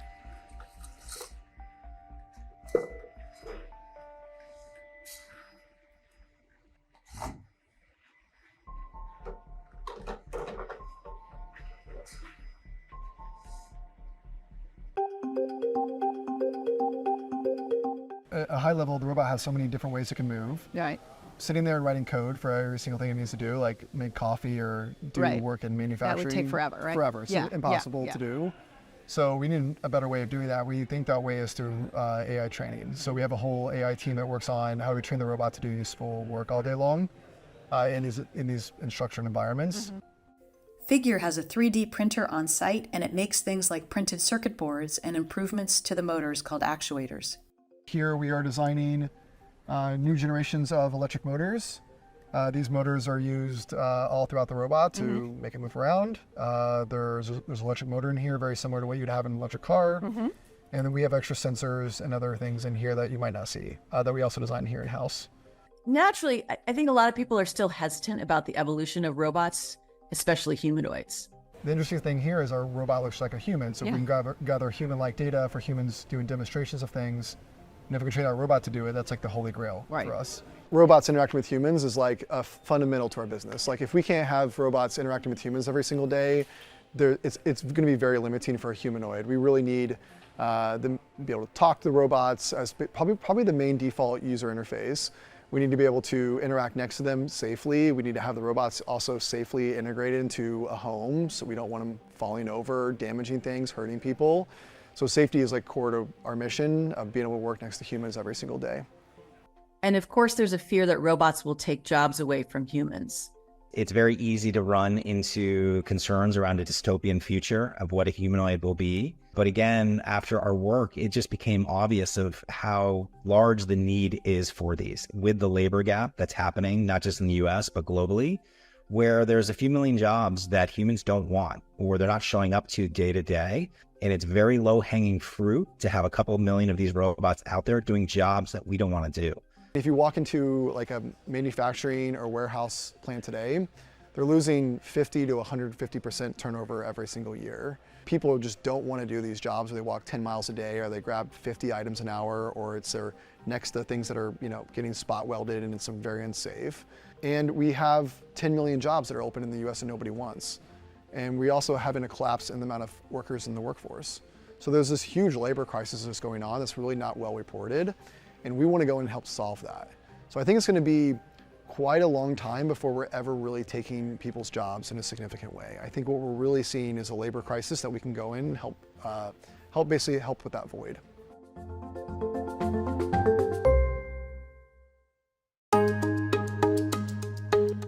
Robot workers may soon become a reality. Companies like BMW are exploring the possibility of putting Figure's robots into their factory line. We've chosen to work with groups like BMW that are aligned with us on getting robots into market quicker and then scaling out as fast as we can. We hope to launch over the next 12 to 24 months in Spartanburg, South Carolina, which is their largest plant globally in terms of production volume. A lot of the work we're doing with them is revolved around work in the body shop with manufacturing, moving sheet metal, work in the warehouse logistics, moving bins and boxes and other type of tasks. There's thousands of those type of tasks that need to be automated at those facilities. We hope over the next 12 to 24 months, we're starting to have real robots in real facilities at our clients. This is one of these areas where, like, a lot of the folks here, myself, we've been dreaming about this for a long time, since I was a kid. Having a chance to come in here every day and work on a humanoid robot and actually integrate into the real world we're just super fortunate to be here, and we're working as hard as possible. A lot has to happen before humanoid robots are an everyday thing at even factories around the country. One of them is figuring out the power issue. Figure's lithium-ion batteries last just 2 hours right now. And right now, their version of the robot still has a black cord dragging behind it that connects to a computer. The next version of its robot will carry its own computer and be cordless, I'm told. Can robots learn everything they need to do? That may take some time. I think once we start seeing robots in the real world, doing everyday tasks, helping humans, doing real work every single day, it'll feel like 30 years of the future, 50 years of the future is pulled forward. It'll be pretty magical. Behind every great story of business success, there is one person, one supporter, mentor, investor, even customer, without whom that success story might not exist. Bill Gates has Warren Buffett. Warren Buffett had legendary investor Benjamin Graham. And Michael Broughton has Maxine Marcus. Michael is the founder of Altro, a fintech company that is helping people build credit by paying their regular bills and subscriptions on time. The company now operates across 47 states and has $22 million in funding. He says there are so many investors and mentors who've helped him get to where he is today. But it all started with Maxine. She approached him after he won his very first pitch competition. It turns out Maxine's father has a connection to Jay-Z, and her belief in Michael changed the course of his career. You are a 30 Under 30 alum. You are the founder of a fintech company. Thank you for sitting down with Forbes. Of course, I'm excited. There are so many people who impact our lives and our careers and our trajectories, but I have this theory that there's usually one person without whom we would not be sitting here today. So Michael, who is the one who changed everything for you? I would say, thinking about what happened in 2019 and going from being a college student to a company owner, like my first job being a CEO, I do have to say Maxine was a catalyst in that story. Maxine Marcus.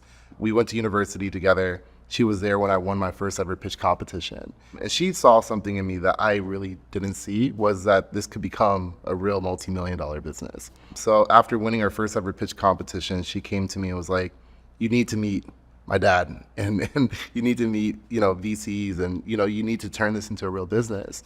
And it was something I never knew. I didn't know what venture capital was. I didn't know what being a company owner meant, but she really believed in me and became that catalyst for us to actually raise our pre-seed round for Marcy Venture Partners. What makes Marcy Venture Partners different than the average VC? There's a lot of things. Of course, they're connected to a number of celebrities. They were founded by Jay-Z, Jay Brown, and Larry Marcus, who's Maxine's dad, who were first off catalysts in helping us build the business. But they also really believed in us when we had nothing. We weren't even an incorporated C Corp at that point. So they helped us incorporate, and they just did way more for us than you would imagine a VC would at that stage. They would think that you have it all together. But they realized that we were just college students with a big dream and really helped be a catalyst for us. Now, you said you won your first pitch competition, and then Maxine introduced you to her father. How many pitch competitions had you entered before that point, and how successful had you been at them? We lost several, if not hundreds of pitch competitions over the last number of years before we won that pitch competition for Blackstone. But it was those failures that helped me continue to recraft the story. And if I had quit at 99, I never would have had number 100 where I met Maxine and had this opportunity to build this into a real company. Now, you said you kind of fell backwards into venture funding. So when you went to number 100 pitch competition, was your goal just to make connections or get your company's name out there? What was your intention in doing that competition? I wish I had an answer. I I was very passionate about solving this problem because I had faced it personally. And I knew that it needed to be solved. How it happened, I had no idea. And clearly me pitching it wasn't the best idea either because I wasn't that great at pitching or the story wasn't defined. But when I went into that pitch competition, what I did differently was I was like, no pitch deck, no fancy words. Let me just tell them my story, what happened to me and what I want to solve. I didn't even present a solution. We won because they believed so passionately in the problem. And the same thing happened when I met, Marcy Venture Partners. I didn't know what this was going to become, but I knew very clearly what needed to be solved. And that's what led people to believe in us and the mission at day one. I think that makes sense because identifying a problem is usually the first step of entrepreneurship. And then if you are passionate about that problem, and not to put words in your investors' mouths, but I imagine they see someone who's willing to do anything to solve that problem. And that's a sort of drive that I think is probably attractive. I believe that's what they saw. And again, the solution wasn't there, but the problem was very clear and something that I wouldn't stop talking about. So I think that is what led them to believe in us and the vision, and they were correct. And then you were the first person in your family to go to college, is that correct? That is correct. To a major university. I was the first in my family to go to USC, which was super amazing. Didn't realize that you had to pay tuition though. That was the hard part. What was that realization like? So I got the hat, the $40, $50 hat from USC. I was super excited about it, but ended up in a situation where I couldn't pay my tuition. And coming from a household, a low income household, we didn't have the funds to actually pay for my tuition when I got into university.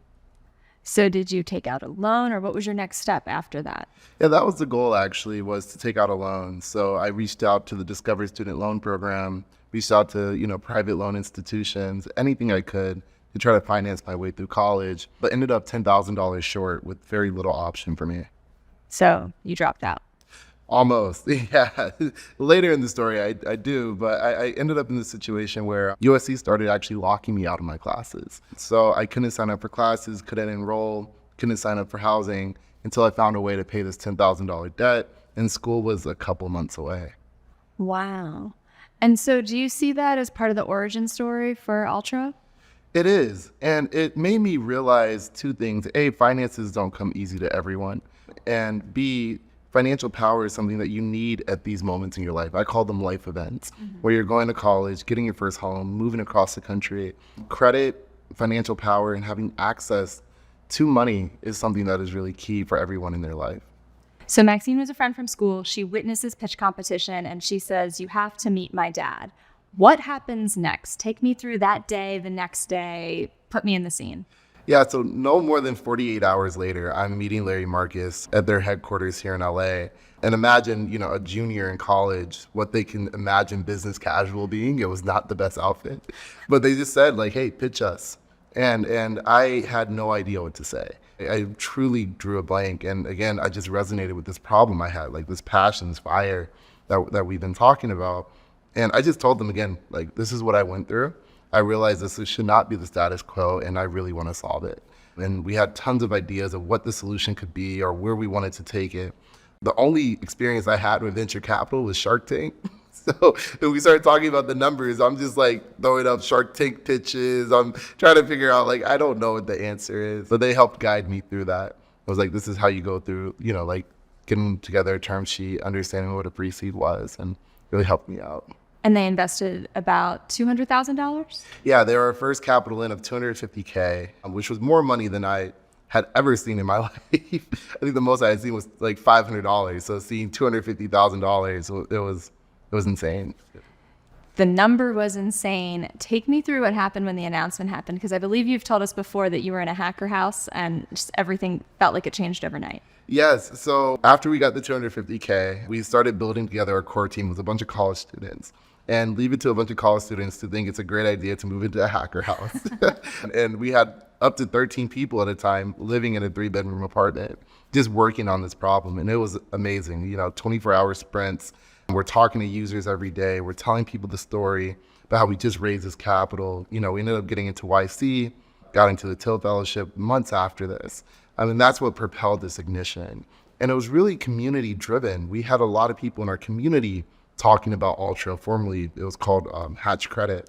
And people were just very fascinated that this group of college students have raised VC capital. They got into YC, they became Till Fellows, and now they're working in a hacker house to solve this problem. And at one point, I think the announcement came out that Jay-Z was behind the investment. So did you have more consumer demand than you had the ability to serve at that point in time? We definitely did. And everything got ahead of us way faster than we thought it could. We got to a point where we had a dashboard in Slack where every time we got a new user, it would make a little Slack noise. And we woke up one morning, it's like 6 a.m., and the noise is just going and going and going, like thousands of times. And we thought something was broken. So we're like trying to fix like what's going on. And we're like, no, these are users signing up for the app. And it was unreal. It was very surreal at that moment to see that the problem that I had was validated in the community and the number of people who wanted to use our app. It was like an alarm clock versus just... It was truly an alarm clock. How did you navigate through that intense demand? I mean, we at Forbes talked to so many entrepreneurs who have that moment of virality and they can't keep up. How did you keep up? People are scared of failure. There's also a fear of success because you're like, oh, wait, we actually have to build something that people can really use. And we couldn't keep up. It got to the point where we hit number 3 in the App Store and we were just trending day over day over day. And we realized, A, we needed a bigger team. And B, we really needed to turn this from a startup into a real company that's solving this problem. So we spent a lot of time internally, actually. We talked to as many people as we could. We had sent out a blog saying, if you really need this app, please tell us why. About 10,000 responses of people talking about their journey, their problems, and why this app meant so much to them. And that actually rolled into our Series A. And then when you sat down with Forbes for the 30 Under 30 in 2022, you had raised about $22 million by that point. You have since raised more money. What do you stand with today? Yeah, so we've raised just above 22 million. A lot of it hasn't been disclosed yet, but we are at this point where we are well-funded and we're really solving this problem. We just had an amazing partnership with Discover that was announced, where we've gone from just being serviced in California and a couple other states to being nationwide. We're available in 47 states now. And a lot of great things are, on the horizon for the company. But I think the core thing is we actually went and solved the problem, right? It went from a personal vendetta to a community vendetta to now a nationwide solution that people are using every day. What a full circle moment. I mean, I know there are different parts of Discover's business, but the student loan division turned you down. And then, 8-10 years later, they're now helping you expand your business. Very ironic. My whole story started and ended with Discover. Well, it's not ending yet. But, we started this conversation talking about Maxine. Is she still a part of the Altro story? Yeah, she is. And we still talk. And Maxine has been not only great counsel to me, but a great friend as well. Given that we're the same age, I think we can resonate on a lot of things about being a founder, being in connection, and just understanding how hard it is to build a company from 0 to 1. So, where do you think you'd be without her? How do you think Altro would look had you not met her, had she not introduced you to her father? I think about that a lot and what the world would be for me, for this company, if Maxine wasn't there at that moment. And I really don't know. I feel like I never probably would have raised venture capital. I probably would have finished school, probably would have worked for a big firm like EY, and probably never would have became a founder. Yeah, I really don't know where I would have been if it hadn't been for Maxine and meeting her at that exact moment. What does meeting her tell you now about being open to opportunities? Is there a lesson that you apply to your own life as you move forward? Yeah, there's one in particular. It's maximize your probability of success. And, I would say 80% of your founder journey is working hard, figuring out what's going on and going through the hard and, even the fun moments. But a lot of that also comes with a lot of luck and being in the right room at the right place at the right time and meeting the right people. And had I not gone to that pitch competition, had I gotten sick or not want to do it because I've lost so many pitch competitions prior, I probably would not have met Maxine and built this company. How have you been able to find those who believe in your journey? Because I think through the pitch competitions, at least, you encounter hundreds of people who might have different ideas for you about where you want to go. Yeah, I think there's a ton of advice out there. And there's a ton of people who think that they know what's best for you and where you should take things and people who want to be advisors. But I think the big difference between the people I've met and spent my time with versus arguably the rest of the world is that these people have this belief in me as a founder, but also the problem that I'm trying to solve. And it's deeper than the business model. It's deeper than the term sheets and the pitch competitions. It's knowing that the world should look different and knowing that I personally can be someone who's a catalyst in that change. What's your advice to entrepreneurs out there who haven't met their Maxine yet? How do they find the one who changed everything for them? I think when I've met all these people, I've always felt very uncomfortable. And it was outside of a domain that I'm normally in. And I know we talked a little bit about maximizing your probability of luck. I feel like when you're in those moments where you feel like you don't belong or you feel like this is not the right room for me, you're actually in a moment where you're really growing and you're finding new connections and making new opportunities. It's always running up to that one person that you don't think wants to spend time with you or, bothering people is what I say. But really just getting into the room and just asking and telling your story over and over again, I think becomes a magical moment where people resonate with you and want to help you out. I can be shy in those settings, so I usually tell myself, you can leave after you've talked to 5 people. Do you do that too? Yeah, I normally have a quota too because I'm also extremely introverted. So I try to make sure that I stay and try to make at least one magic moment, is what I call them, or something that's going to propel me forward. But it is easy to say hi and leave and try to get out of spaces where you don't feel comfortable. But that's where all the magic happens. You would not be sitting here had you left that pitch competition immediately after presenting. It's also on the other side as well. If Maxine didn't have the courage to come up to me and say, hey, you need to meet my dad, I wouldn't be here today. So, has she told you, have you talked about that moment anytime recently? And has she told you exactly what it was you said or did that made her come up to you? I ask her about it all the time. And the answer is always the same. She just said that she felt like there was just something there. And she really resonated with what I was saying. And it's not like I was giving a fancy pitch at all. As I said, I was learning how to do pitch competitions in real time. But she really just felt a connection to the story. And she felt like me personally was someone who really believed, like you were saying before, in this mission. You told us back in 2022 that there were a few VCs that approached you with money, but wanted you to become a payday lender, wanted you to change your model. How did you react to that? How do you say no to a change in vision when someone's dangling a check?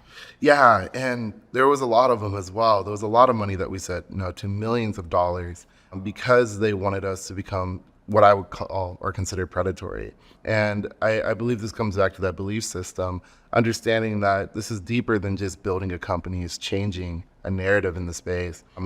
Truly delivering impact to those who need it. It's never easy to say no to capital, but it made it easier to say that these is not the people that I align with. And looking back now, 2 years later, I'm extremely grateful that we aligned with people who are mission-driven, aligned with what we want to do. Is there an aspect of Altro's model that exists today that wouldn't have existed had you gone with one of those other VCs? Yeah, I think there's 2 really big things. A is everything we do is cash flow driven, because a lot of people either have poor credit or no credit, and that's the community that we want to work with. We look at cash flow, like making sure that you have income and that you're paying for subscriptions as a way to get access to true credit on our network. And I think that's a really big piece. The second piece is our trade line is actually $75, which is extremely low in the status quo, and the bureaus normally don't accept trade lines below $250 to $500. So we spent a lot of time actually on the Hill in Washington arguing that our trade line should be accepted as a true trade line for our community. So now we're able to help people build credit with a low dollar revolving line of credit across the US. That's so important. I started my career covering personal finance, and I remember at the time it felt like the only way you could really build credit was with a secured credit card that someone else co-signed or you put your own money against. So it sounds like, is there legislation that you have literally helped write? We have been a part of a lot of legislation, and things that we've signed and things in Congress that we're really pushing for even today. But I think the biggest thing is recognizing through especially like Operation Reach, which is a government initiative to make sure there's accessible access to credit across the US, is that we realize that the credit system is broken. Anything that relies on historical data if it ever has historical bias, it's going to be represented in the data.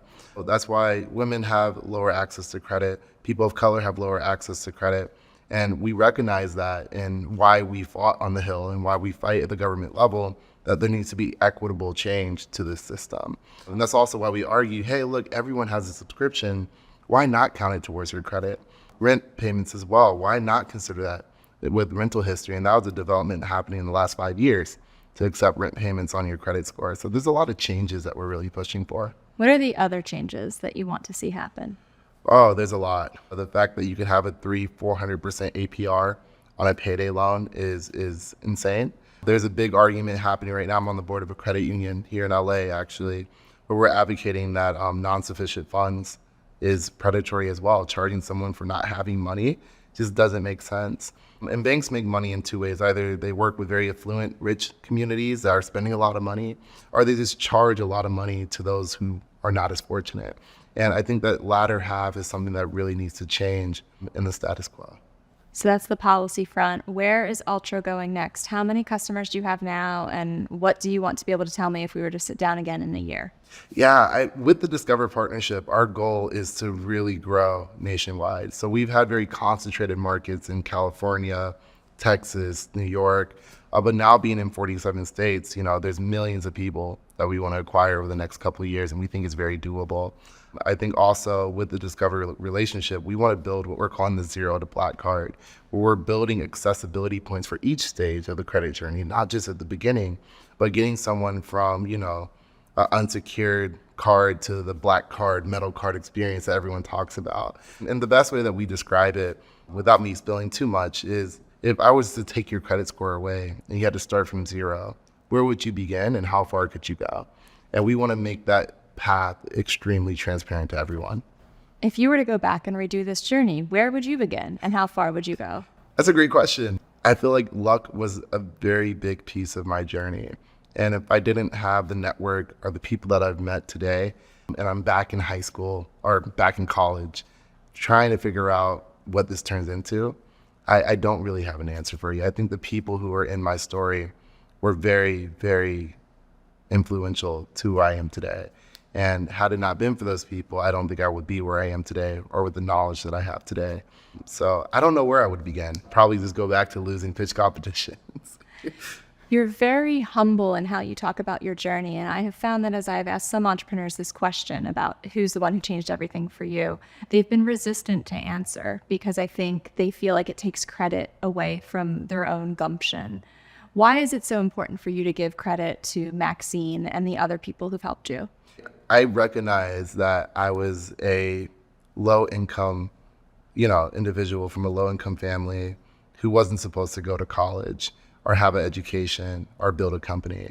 And looking backwards, I'm extremely fortunate to have went from, not being able to go to college almost to running a multi-million-dollar business.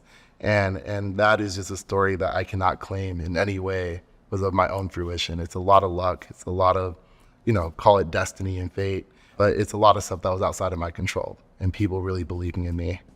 People really do believe in you. Well, thank you for telling us about them. Thank you.